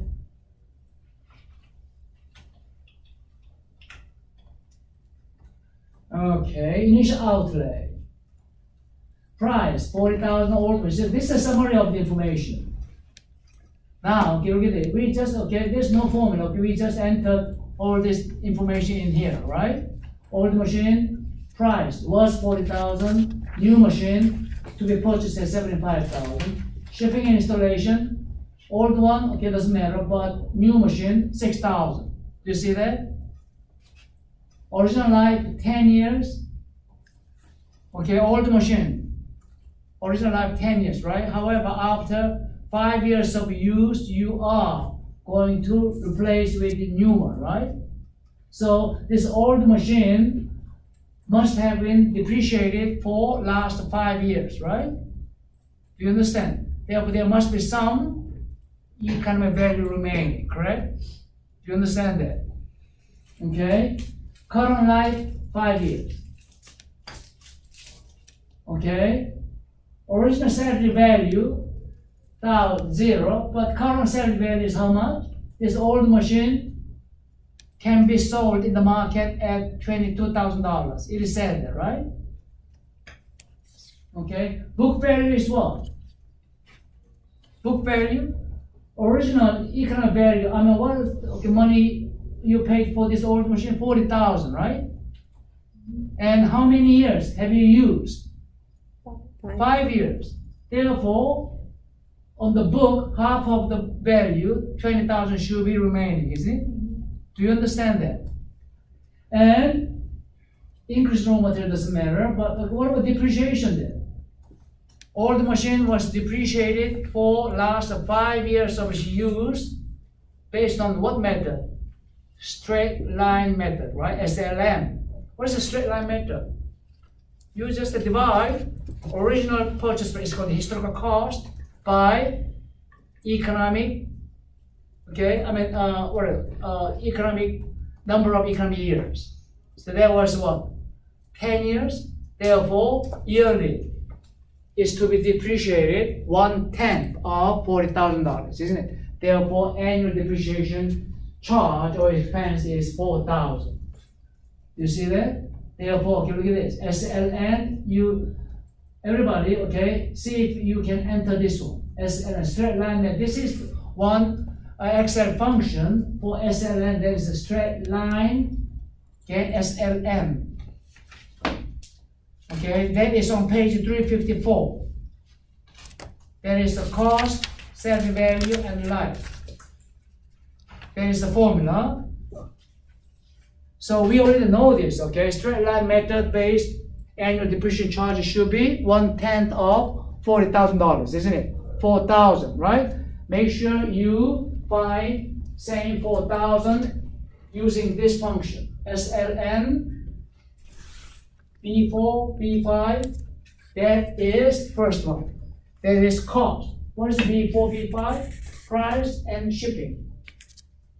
Price of this older machine was 40,000, is it? Shipping and installation 0. Therefore, 40,000. That is, okay, all the cost. Cost. And salary value. How much is salary value? 22,000. That is okay. This original salary value is what? 0. 0. Okay, that is B5. Original salary value. Okay. And then, what is the number of years? Original life, 10 years. That is B6. Do you understand? Do you think you can use this SLN if you want? So the salvage is 0. That's right, okay? Salary value, this current salary value is needed when you compute tax you have to pay, okay? For original salary value, 0. In other words, you are supposed to be depreciated over 10 years of his life to have nothing left at the end of his life, right? That is the original salary value. So that's what you have to enter here, B8. So that is a built-in function, Excel built-in function SLN, cost, salvage, and life. Make sure that gives you same 4,000, does it? Yeah. Okay, good. Okay, and salaries was $29,000. Okay, that is okay. What the amount you have to pay to the operator of the old machine, and maintenance cost is 6,000. And defect, all this defect, and whenever this machine is down, you have to fix it, right? That is defect, 4,000 additional cost. And marginal tax rate of this company, 34%. And for computation of present value, MPV, you go by your firm's WACC, called required return, 15%. You understand? This input value is given here. Now, new machine, 75,000 purchase price. And since this new machine, you have to add shipping and installation, 6,000, right? Original life is 5 years, because your plan is to cover 5-year remaining period, okay, with old machine, isn't it? Your intent 10 years ago, and 5 years ago is what? Okay, to use the 10-year life, the old machine, right? However, you didn't like the way it operates, right? That's why now you are thinking of replacing after 5 years of its use, isn't it? Therefore, all you need is to cover the remaining 5-year period. That's why you are buying more efficient, technologically more enhanced, a new machine to cover 5 years. Therefore, current life, 5 years. Original salary value though, get 15,000. That means you are going to use 5 years, and then after, at the end of 5 years use, okay, this machine is to have $15,000 remaining. That's the original salary value. Okay. Now, what is the book value then? Is it just 75,000, the cost of the machine only, not including shipping and installation? Make sure you add shipping and installation cost. Therefore, book value is like $81,000. And this new machine requires additional $3,000 raw material additional.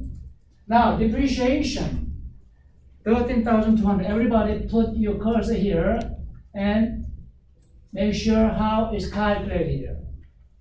Same function, SLN is used. You see that? SLN. What is entered here? What is the cost? 75,000 plus 6,000. Therefore, that is C4 plus C5. Okay. Next one is what? Salvage value, which is C8. Original salvage value, 15,000. Therefore, out of 81,000, how much is to be depreciated? 66,000 only. Do you understand? In other words, at the end of 5 years of use of this new machine, okay, you like to make sure that this value on the book, this machine carry $15,000 in its value. That is, okay, original salvage value. Therefore, out of $81,000, okay, the portion that will be depreciated over 5 years of use should be what? 81,000 minus 15,000. Do you understand that? Divide by 5. Therefore, 13,200, isn't it? That is how you calculate that. Or more simply using this one, C8 original set value, and you just enter 5 years. Okay, C9. This C5 number of years, C6.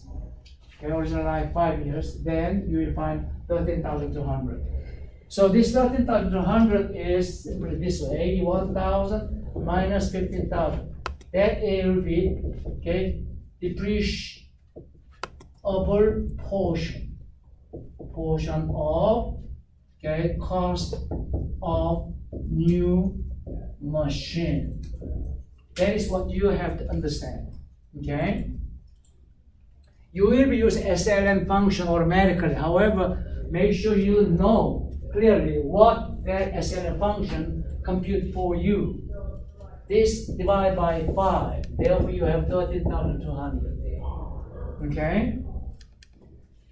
Annual depreciation is simply equal amount of depreciable portion. Depreciable portion is what? Depreciation base. Now everybody look back at the equation on page 354 on the top, actually fourth line. Do you see that? Depreciable base minus the salvage value divided by useful life. Do you see that? That is this. I call that different depreciable portion. That is difference between depreciable base minus the salvage value. You understand that? Make sense? Depreciation is to be done for what? Depreciable portion only, right? 15,000 still remaining at the end of 5 years. Therefore, what portion needs to be depreciated?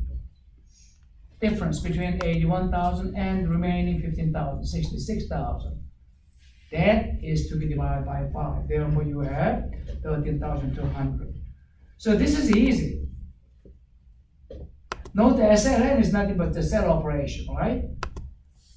You can go by IRS provided MACRS, that is Modified Accelerated Cost Recovery System, MACRS.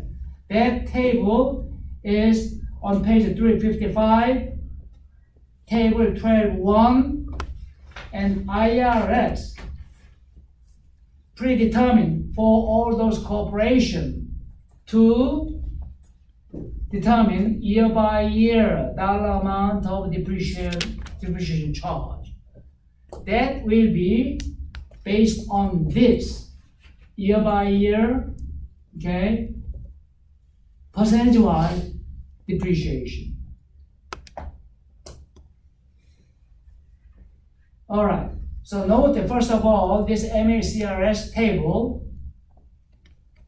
is prepared by IRS, and then government Okay, classify all those machines or factories, those physical assets or fixed assets owned by company, all right, into this 1, 2, 3, 4 different categories. There are more than this, but here we have only 4 categories: 3-year category, 5-year, 7-year, 10-year.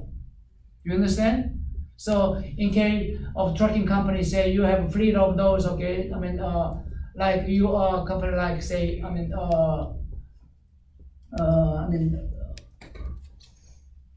know, okay, moving company, then you have a fleet of those moving truck, right? Then moving truck is, okay, of a 5-year category or 7-year category like this. So different category of physical asset or fixed asset to be depreciated following this, okay? Different class of asset, physical asset depreciation table. That is what is MACRS, okay, depreciation is. So, even more simply, you just use VLOOKUP, okay? VLOOKUP, that is VLOOKUP function. That is, again, built-in function, lookup value, and you just enter like this. So you just use, okay, VLOOKUP 3. There's a 3-year life. Okay, let me see if I can memorize all this, remember all this. Okay. First one is there is the lookup value. So year 3 depreciation portion, that is year A2 through 12.4, AE through, this one is A2 through E12, A2 through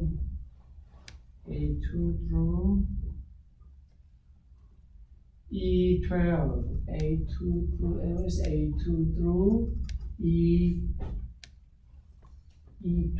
Okay, so this refers to, okay, this table. If you look at page 353 in your book, Exhibit 12.1, A2 through E12. That is, okay, the information covered by this fraction of this, okay, exhibit. So you have to define the range of those input values here so that you can use this VLOOKUP function instead of SLN function. You have to define where those input values are, and then 3. Find the 3 in the first column. Just a minute. I don't remember all these input values here, so let me read it again.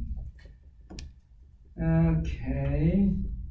We are trying to find 17.49%. So 7-year life, 7-year category, okay, year 3 depreciation, percentage of depreciation. That is, if you look at the 7-year category, in the table 12.1, 17.49%, isn't it?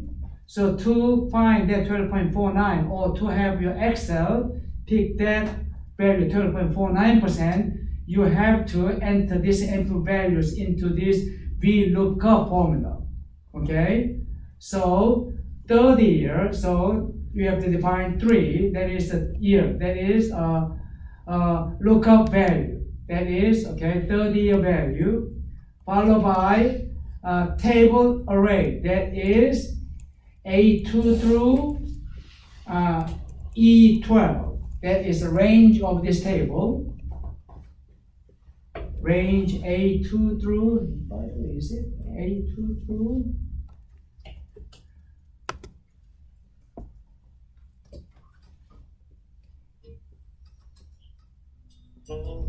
copy of table 11.1. Okay, copy of table 11.1. Table 11. Where do we have a table 11.1? Table 11.1. Would it be 12.1? Table 11.1. Let's go back to table 11.1. That is the first check. Table 11.1. Let me find that. Okay. Don't worry about it. Table 11, not table table 12.1, there's a typo error. Okay, on page 355. Okay, that is 1, 2, 3, 4th line under VLOOKUP formula. On page 355, under the table 12.1, do you see that in bold, VLOOKUP function there? Okay, 4th line from that function. Do you see that? As an example, assume that a copy of table 11.1, do you see that? That table 11, there's a typo, 12.1. Okay, 12.1. We are this. Okay, author of this book is referring to this table 12.1 on this same page. Okay, this table 12.1 is in separate Excel spreadsheet from cell A2 through E12. Do you understand? There's a range that covers this information. Okay, so this table 12.1 is in A2 through E12. And then last one is index num. There is a column. Column is 4. 1, 2, 3, 4. 7-year life. Do you understand? So you have to specify which category of asset that is third value. That is 4. In this case, 1, 2, 3. Column 4 is 7 years, isn't it? Column 1 is a year. Column 2 is a 3-year asset. Column 3 is a 5-year, and column 4 is 7-year. Do you understand? For the 7-year category of asset, 30-year depreciation should be 17.49%. Do you understand? So VLOOKUP function should be used in this manner. Okay. Also, you can use VDB method. It's on page 356. Okay. I don't even remember all this. Okay, you just follow this function, and then this is again built-in function. However, my suggestion is very simple. Why don't you use SLN? SLN is a lot easier. VDB and this VLOOKUP. I really wonder how many of those people in the real world actually use this kind of thing. This makes things a lot more complicated. Okay, I never use myself other than SLN. I prefer cell operation. Okay, but this built-in function, if you are diligent enough, you can use that, or you can even use FANG. Okay, this is a more user-friendly method. It's on page 357. These are all to find annual depreciation charge. Okay. However, again, you can use for either initial outlay or for periodic after-tax based interim cash flow or terminal cash flow. I strongly urge you to consider using just a cell operation based on SLN method. You don't have to even use SLN function yourself. You can actually enter equation yourself. That is simply what? Depreciation base minus sales value divided by number of years. Okay? Now, you can see later, you actually don't even need to worry about VDB or VLOOKUP function, right? Okay? As long as you know how to use SLN function, again, those two functions are not even needed. So I don't like you to waste your time, because you have just 1 week until next week for comprehensive review. Okay, why don't you concentrate on this thing? Okay, I suggest for you the SLN. Okay, you understand? Okay, you can, if you want it, you can read and understand. But I'm not going to hold you responsible for using the VDB method and this VLOOKUP method. Okay. Now, let me tell you something very important that is absolute must. Otherwise, you will never understand this cash flow estimation. Okay, income statement. Okay, let's begin with the sales. $1 million. Cost of goods sold, let's say half of it, 500,000. Then gross profit is how much? 500,000 remaining, isn't it? Correct? Minus expenses. Let's say expenses is 0. Minus depreciation charge. Let's say depreciation is, say, $50,000. Subtract it. Then you call this thing what? EBIT. That is $450,000, right? Correct? This is just one example I just made up, okay? From EBIT, you subtract interest expense. Let's assume interest is 5% of, 6% of, say, $1 million debt you have. So what is the annual interest expense? 6% of $1 million debt, therefore 60,000, is it? So minus 60,000. Then you have $390,000 called EBT, taxable income, right? And minus tax. Tax is 40%. Then 40% of this is what? 156,000. Subtract it. Yes. Then you have how much left? $4,000 remaining called net income, isn't it? Correct? What is the net income? 234,000.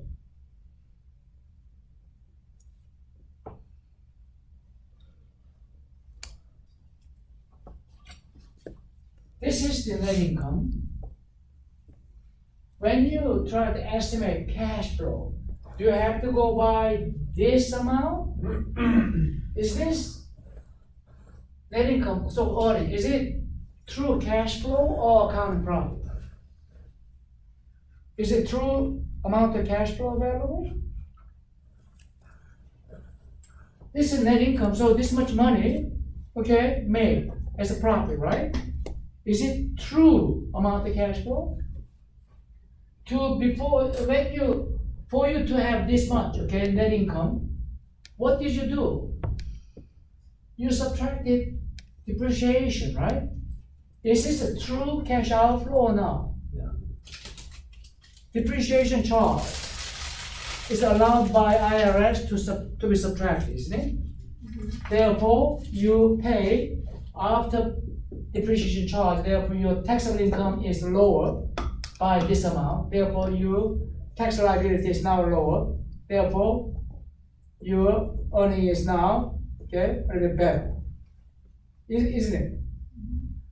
However, depreciation charge, this $234,000 is after you subtract this non-cash outflow of 50,000, isn't it? Therefore, true amount of cash flow should be 234,000 plus depreciation charge. You need to add depreciation charge back. Do you understand? The cash flow is different than net income.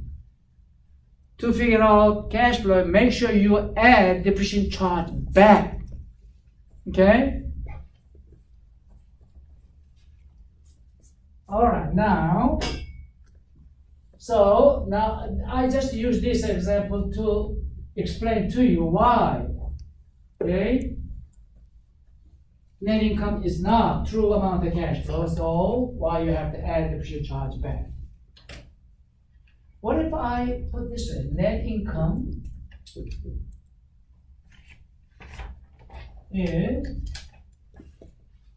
gross profit, I just use gross profit, minus depreciation charge, right? Correct? Then this is called what, EBIT, right? From EBIT you subtract the interest, right? However, for project evaluation, interest matter or not, interest, finance cost shouldn't be a factor, right? So interest, that should be 0, right? And then you pay tax, therefore net income should be after tax, 1 minus tax rate, isn't it? That is net income, isn't it? I know this equation is tough for you to understand. Okay? What is this?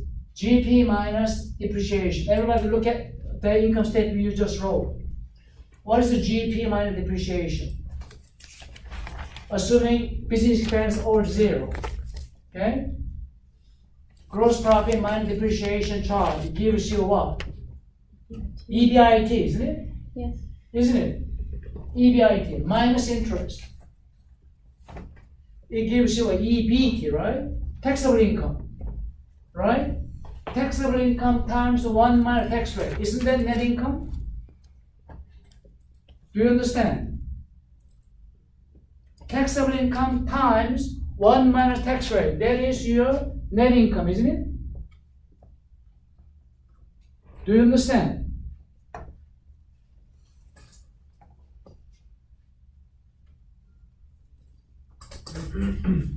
So, look at this. Let's do this, okay? So there is the GP minus depreciation, 1 minus tax rate. So GP minus depreciation, well, let me put it this way. GP, gross profit times 1 minus tax rate, minus depreciation times 1 minus tax rate. Correct? This times this, and then this times this. That's what I did. Okay? This times this, and this triangle times this. All right? Are you with me?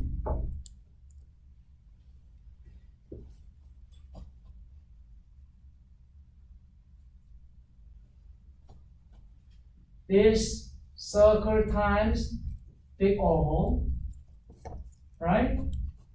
Minus triangle times big oval. Same, isn't it? That is this. This is a product of circle and big oval, and minus triangle times big oval, isn't it? Then what is this?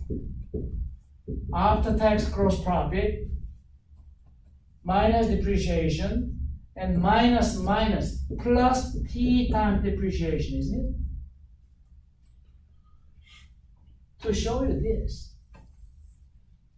What is this? Tax rate times depreciation charge. The larger depreciation charge is, the higher tax rate is, you have this additional income, net income, isn't it? So depreciation is subtracted, therefore you need to add depreciation back. Then you have a true cash flow here. Cash flow is this, cash flow is net income plus depreciation charge. Therefore, there is what? GP minus times 1 minus tax rate minus depreciation plus T times depreciation, plus depreciation charge added back. Therefore, plus depreciation, okay? Cancel it out. Therefore, remaining is this. That is gross profit, after tax gross profit, plus benefit of depreciation, tax benefit. Okay?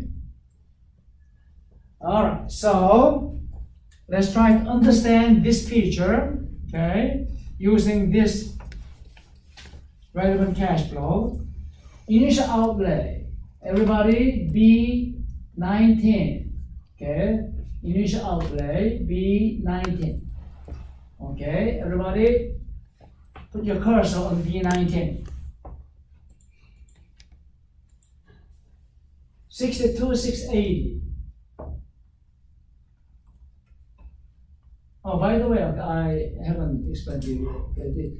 We have a column B, old machine, the C, new machine, and column D is the difference, isn't it? Why do you need this the difference column D? To find what? Incremental cash flow, isn't it? Because MPV calculation, project evaluation based on the difference, isn't it? So that's why, okay, we have this column D. Because old machines are still generating cash flow, therefore, by replacing old one with the new one, okay, how much? We have this incremental cash flow. So we have to estimate this incremental cash flow year by year. Now, we are trying to figure this one first, okay, 62,680. Okay. See if you enter same thing. This one, 62,680. What is this?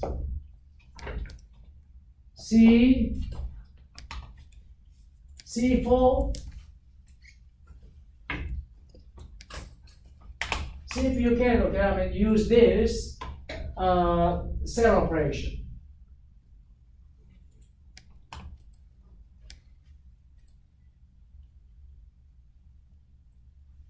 Enter this equation first. C4 plus C5. C4 is what? C4, 75,000 plus 6,000, 81,000 minus B9. What's B9? Current salvage value. Current salary value 22,000 plus B9 minus B10. What's B9, B10? Salvage value and book value. Book value is 20,000 old machine, right? However, in the market, it's fetching how much money? 22. 2,000. Therefore, 2,000 more. $2,000 capital gains, isn't it? That is taxable. Therefore, you have to pay tax. So this is a tax, right? B9 minus B10 times tax rate 34%, B16, that's a tax. Plus C11, what's the C11? 3,000. So if the salvage value is lesser than the book value, there's no tax. Salary value, okay, taxable portion of salary value is, okay, current market value, that is on old machine 22,000 minus, okay, salary value on the book, that's 20,000. Therefore, taxable portion of capital gains is 2,000. Do you understand? Therefore, that is, okay, this one, B9 times B10 times 34% B16. That is the tax you have to pay. Do you understand? And C11, that is additional cash flow you have to incur. That is a C11, that is what? C11 is $3,000. You have to carry extra raw material. Okay, therefore, some of that is this. Do you understand why it has to be this way? Let me write it, okay? This is complicated, so let me see if I can write this thing in numbers. If you want, you can write this in your note. Okay, so there should be, I can this way. That's cash out, initial outlay is cash outflow. Therefore, let's keep it in negative number. And in the parentheses, 75,000. That is the price of the machine, new machine, plus installation cost, 6,000, is it? Correct? 81,000 And then, how much money will you receive now from selling old machine? 2,000. 22,000, is it? 22,000. That is your cash inflow, isn't it? We are trying to figure out exact dollar amount that you have to spend on this new machine. All right? So this is the actual dollar amount you have to pay for buying and installing your new machine, right? Do you understand? However, by doing so, you must be selling old machine, right? Receiving how much money? 22. 22,000, isn't it? Therefore, dollar amount you have to pay for should be, okay, lessened by that amount you receive out of selling old junk, isn't it? So minus 22,000. Okay? This is proceed of the sale of old machine, isn't it? Okay? What about tax you have to pay? But if you sell your old machine, wouldn't that money come back to you? Why? Yeah, that's right. Oh, okay. That's right, minus plus, isn't it? This amount is initial outlay. We are trying to find out cash outflow. So minus cash outflow means actual cash inflow, isn't it? Do you understand? Before you actually install new machine, are you not going to sell old machine? At what price are you selling? How much is it? 22,000. Is that the amount you receive? That's cash inflow, isn't it?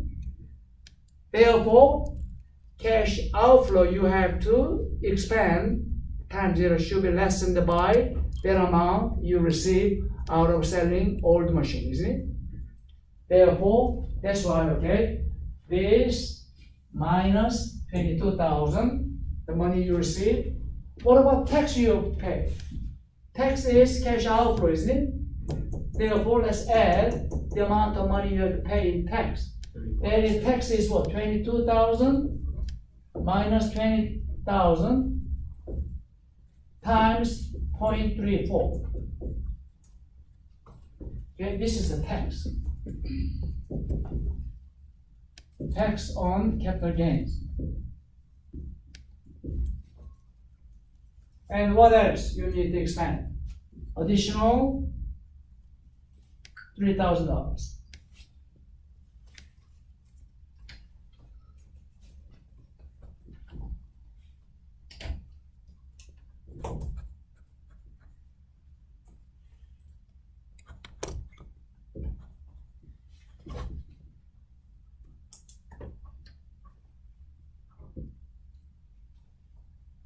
Okay, so this is, okay, my interpretation.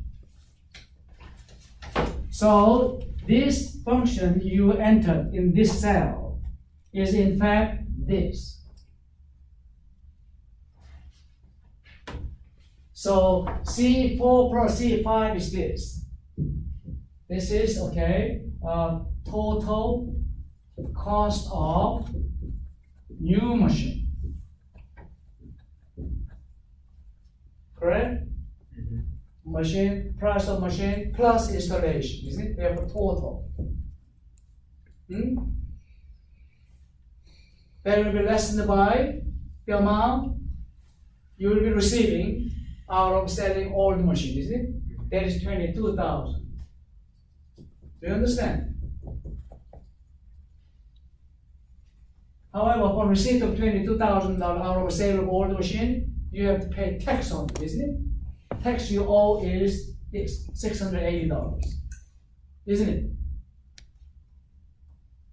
Plus there will be additional $3,000, okay, to carry extra raw material.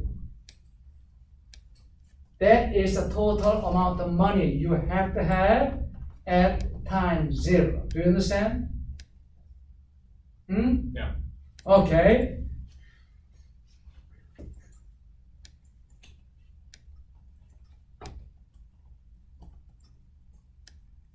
All right.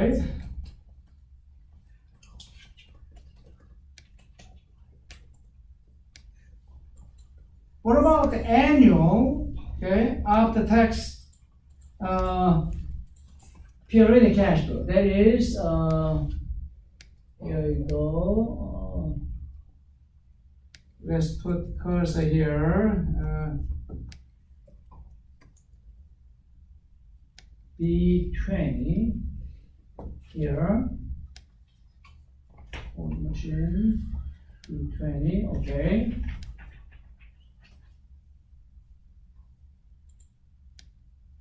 Okay, now.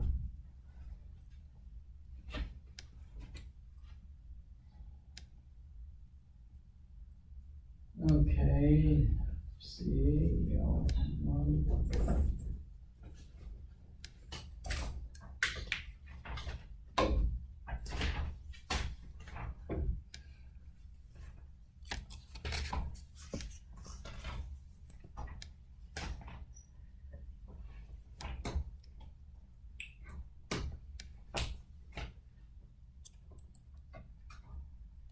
Okay, 21 to 120, that should be called after tax, annual after tax saving.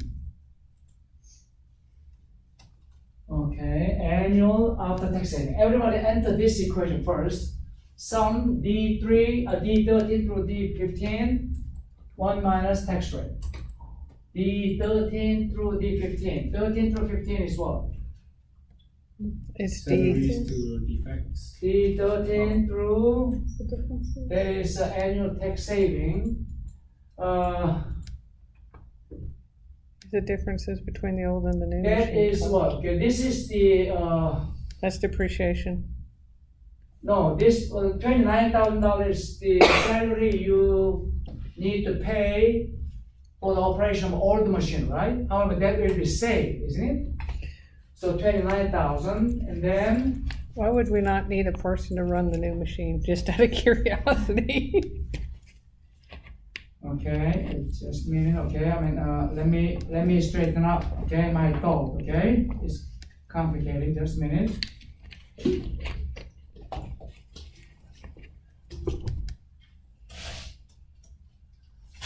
In other words, peculiarly in this presentation, they separate calculation of tax benefit on depreciation, okay, from annual tax saving. Okay, so what we did just now is we are working on the 21,120, okay, and then we are going to add separate from this, okay, additional tax benefit due to depreciation. That is, in my equation, T times depreciation is separated out, okay. So that is this one. So sum of these two is the 24,248. That is period cash flow we've been using so far. Remember, for calculation of NPV, year 1 through year 5, we have 24,248, right? Do you remember that? When we calculate NPV IRR, have we not used the $24,248 in our example? Okay, that is what we are now working on now. This 24,248 is sum of this and this. You understand? So this is, okay, 21,120, that is this one. D13 through, so D13 is what? $29,000, that will be saved because by replacing old machine with the new machine, do you still have to incur $29,000 every year or not? I just don't understand That how you much can cost run. is saved, isn't it? Well, don't understand how you can run a machine without somebody at some point in time We- watching no, it. No, just hang on, okay?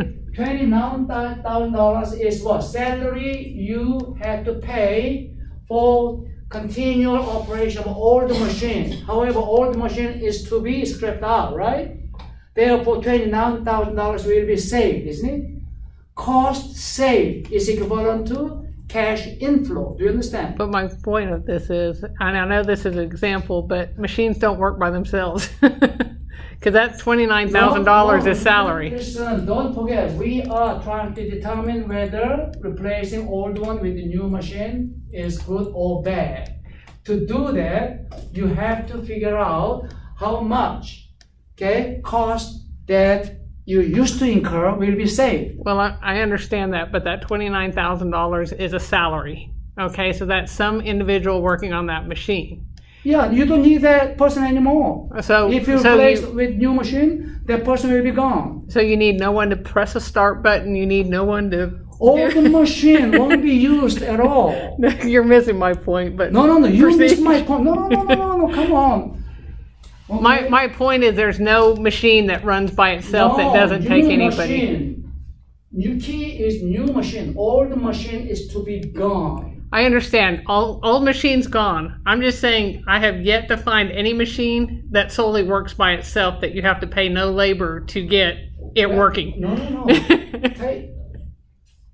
Okay, would you please listen more carefully, okay? You are trying to replace old machine with new machine. Old machine requires hiring a person for whom you have to pay $29,000.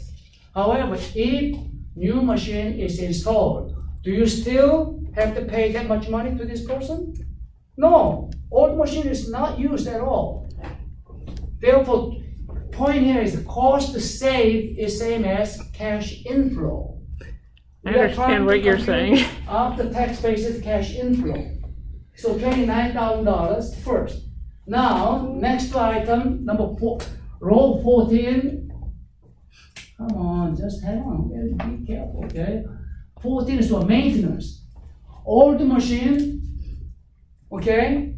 Maintenance cost is $6,000. However, new machine, which is mechanical technical more efficient, therefore, it costs $1,000 less to maintain. Therefore, there is $1,000 cost saved, isn't it?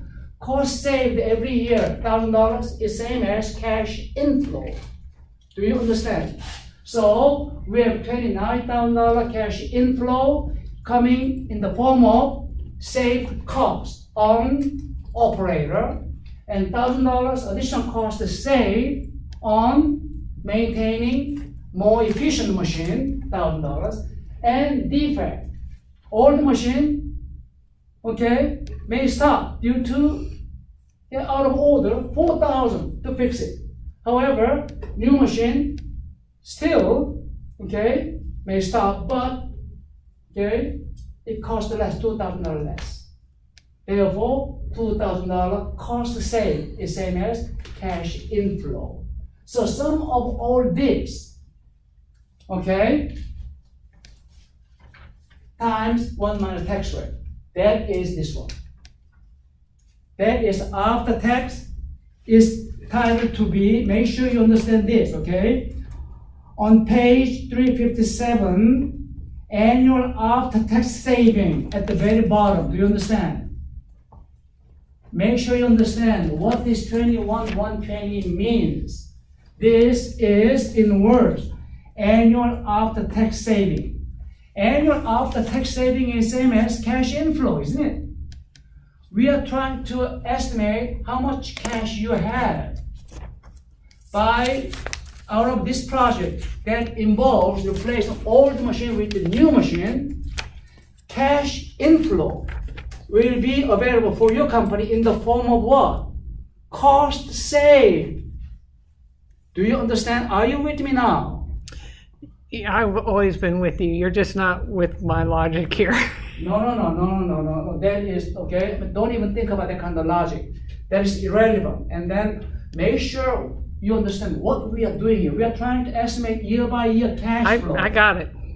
I got what you're Cash flow saying. in the form of cost saving. Cost saving is equivalent to cash inflow, isn't it? You pay less, say $9,000 less. Isn't it the same as you save that much cash? Cash inflow.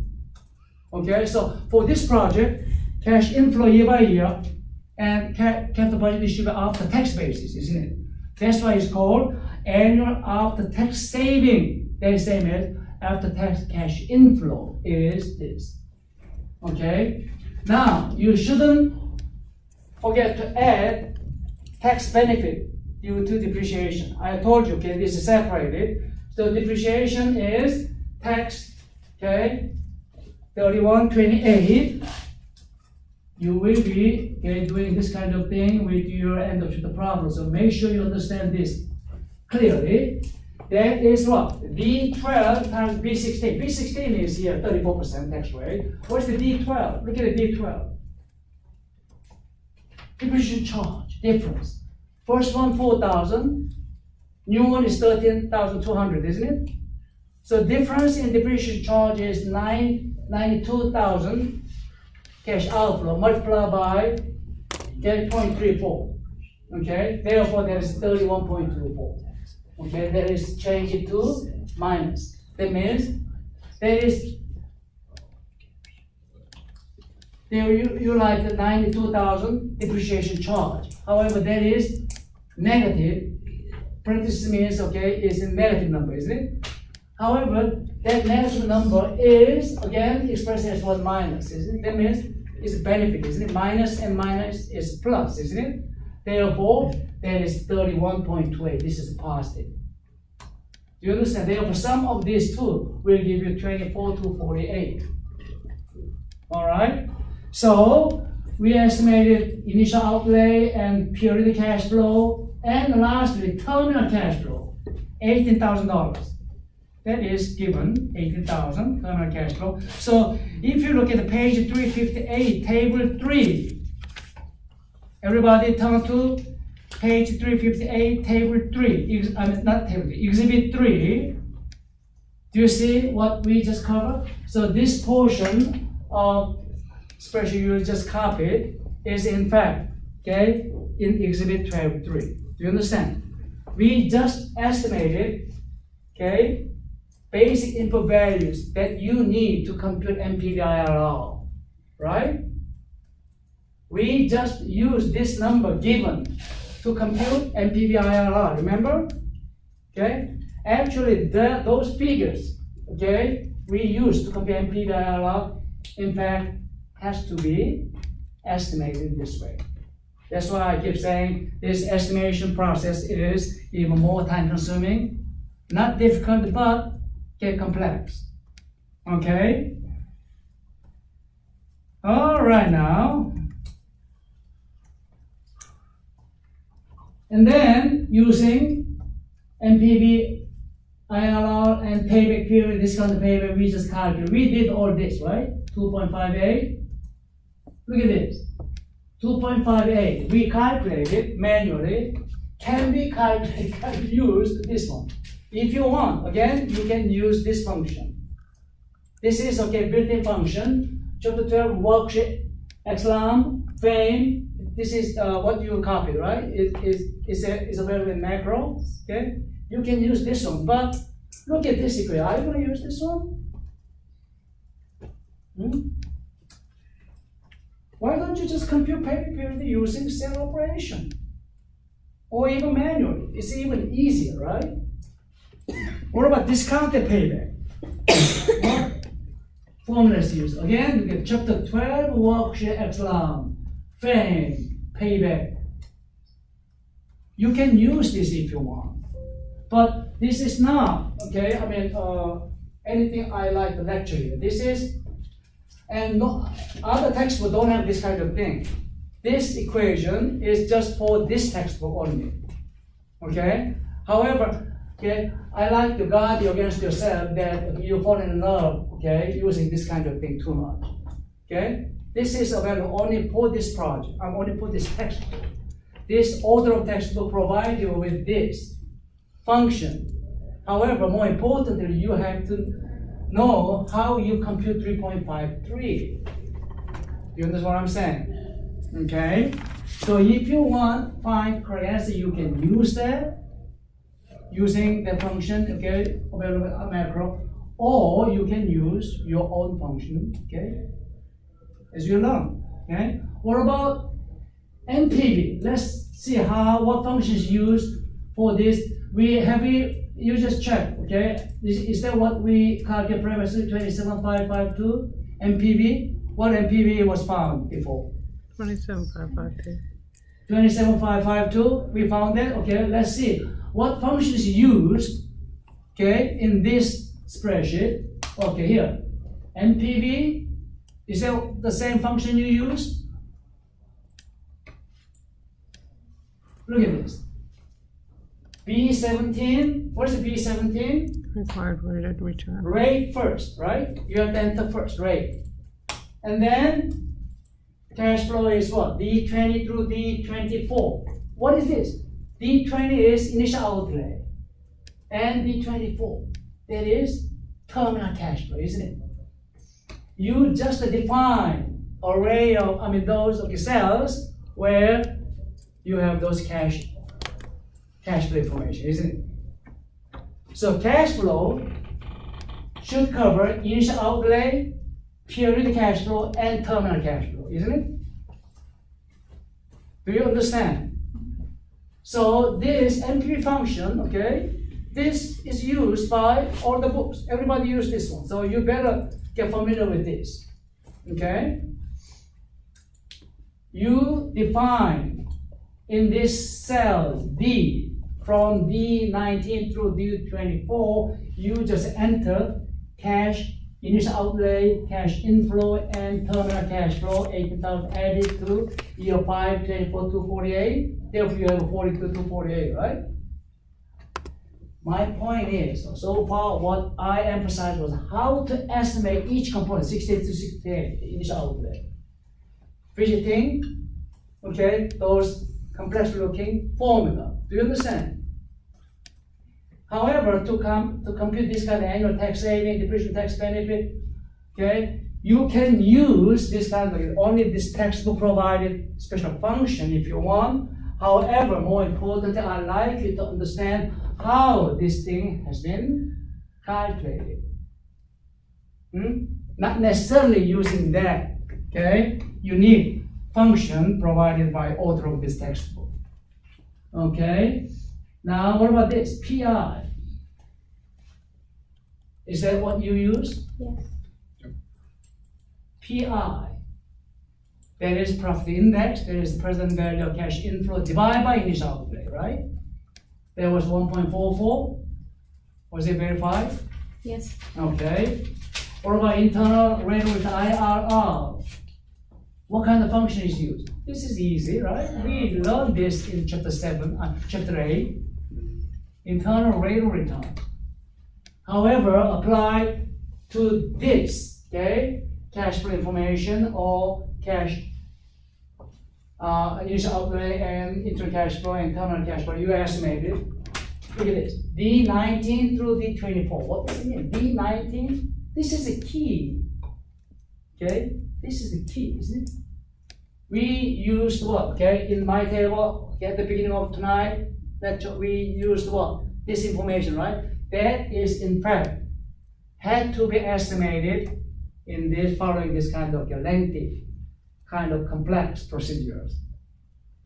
That is what I've been lecturing second half of tonight's lecture. Do you understand that? Okay. What about MIRR? Okay, let's see how MIRR has been calculated. Everybody knows how to compute MIRR, right? It's modified for what? Specifically, it's modified for what? You are modifying IRR, which is false, right? Misleading measure IRR, right? For what? Market. False reinvestment assumptions? Reinvestment rate assumption. So, okay, so specifically, what are you doing concretely? Every year, cash flow will be sent to where? Each of those internal cash flow sent to where? Invested in Future. Sent to, imagine that, think of that timeline. Where Looking did at you the- send all that To the year future. 1, year 2, year through those internal cash flow? To the where? Future. To terminal point, to the end, isn't it? That's where you gathered all that compounded value of each period cash flow, right? That's why I call that terminal point is like kind of, okay, future value depot, where you gather and add them up. That sum was contrasted to initial outlay, right? That compound rate is called MIRR. Do you understand what I'm saying? Okay, so let's see what functions used. What is almost done. Here, MIRR. You can use this function if you want. Okay? However, make sure you understand what this function does for you. D19 through the 24, that is again this one, cash flow from time 0 to time 5. And next one is the B17, required return, discount rate. And then B17. This is the formula if you want. Okay, you can use this formula. On what page do you have the MIRR equation? Modified IRR, page 371. MIRR function on the second line from the top on page 371 in bold. Do you see that? MIRR function, right? All right. You can use this function, and this function is actually doing the calculation shown in equation 12.4 below. Do you see that? This is the calculation we did. Remember, after sending all those periodic cash flow compounded value to the terminal depot, and then you add them up. Do you understand? And that sum was contrast to present time 0 value. And that calculation is done right under the equation 12.4. Therefore, MIRR is fifth root of 1.4396 minus 1 therefore 0.2369. Do you think you can do this? See if you can do this. Okay. Again, page-wise, my coverage of this chapter ends at page 371. I didn't cover any further over page 379, so my coverage stopped at page 379. If you want, you can continue to read beyond this page to the end, but problem I'd like you to try on your own at home with problem number 1. And let me see number 1. Number 1, part A only. This is easy. Part A and B. All right, why don't you work on project question number 2? Problem number 1 doesn't involve cash flow estimation, so you better practice with problem number 2. Problem number 1 will just give you a review of how to compute NPV/IRR, things like that. However, that does not ask you to estimate cash flow year by year. However, if you work on problem number 2, yes, you can. You can train yourself for that cash flow estimation and calculation of those things. So why don't you try number 2? Let me see number 2. Outlay, NPV/IRR, create data table that show NPV/IRR.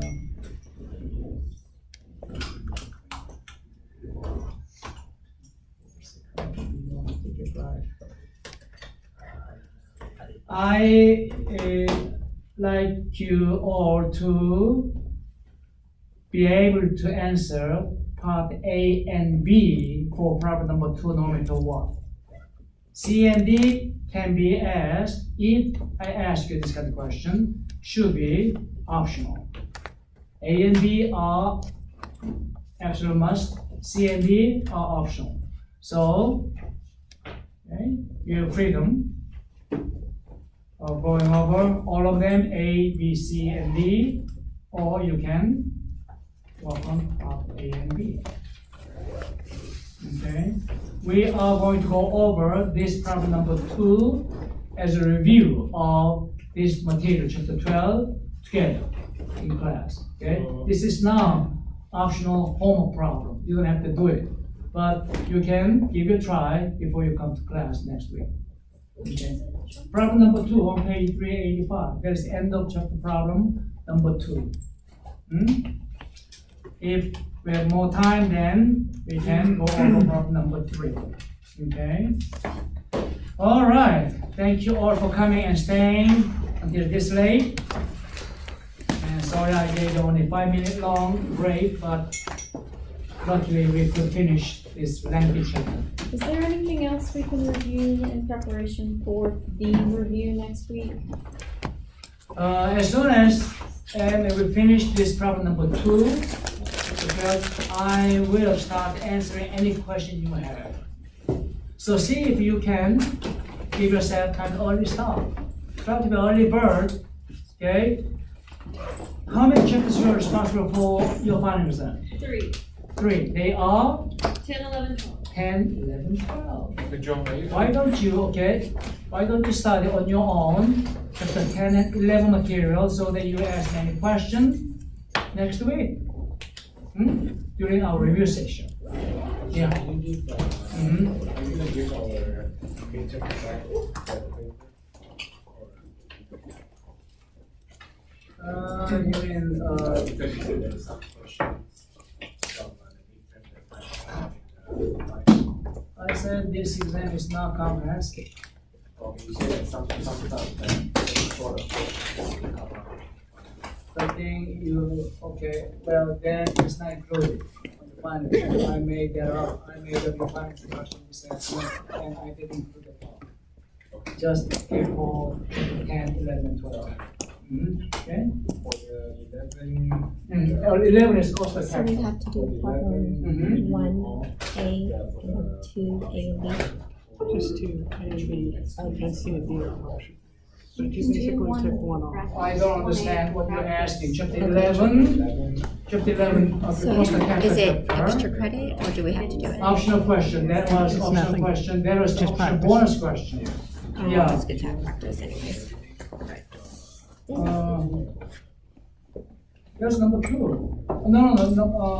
Oh no, we did number 1 in class and number 2. So you want to do A2. Let me see this.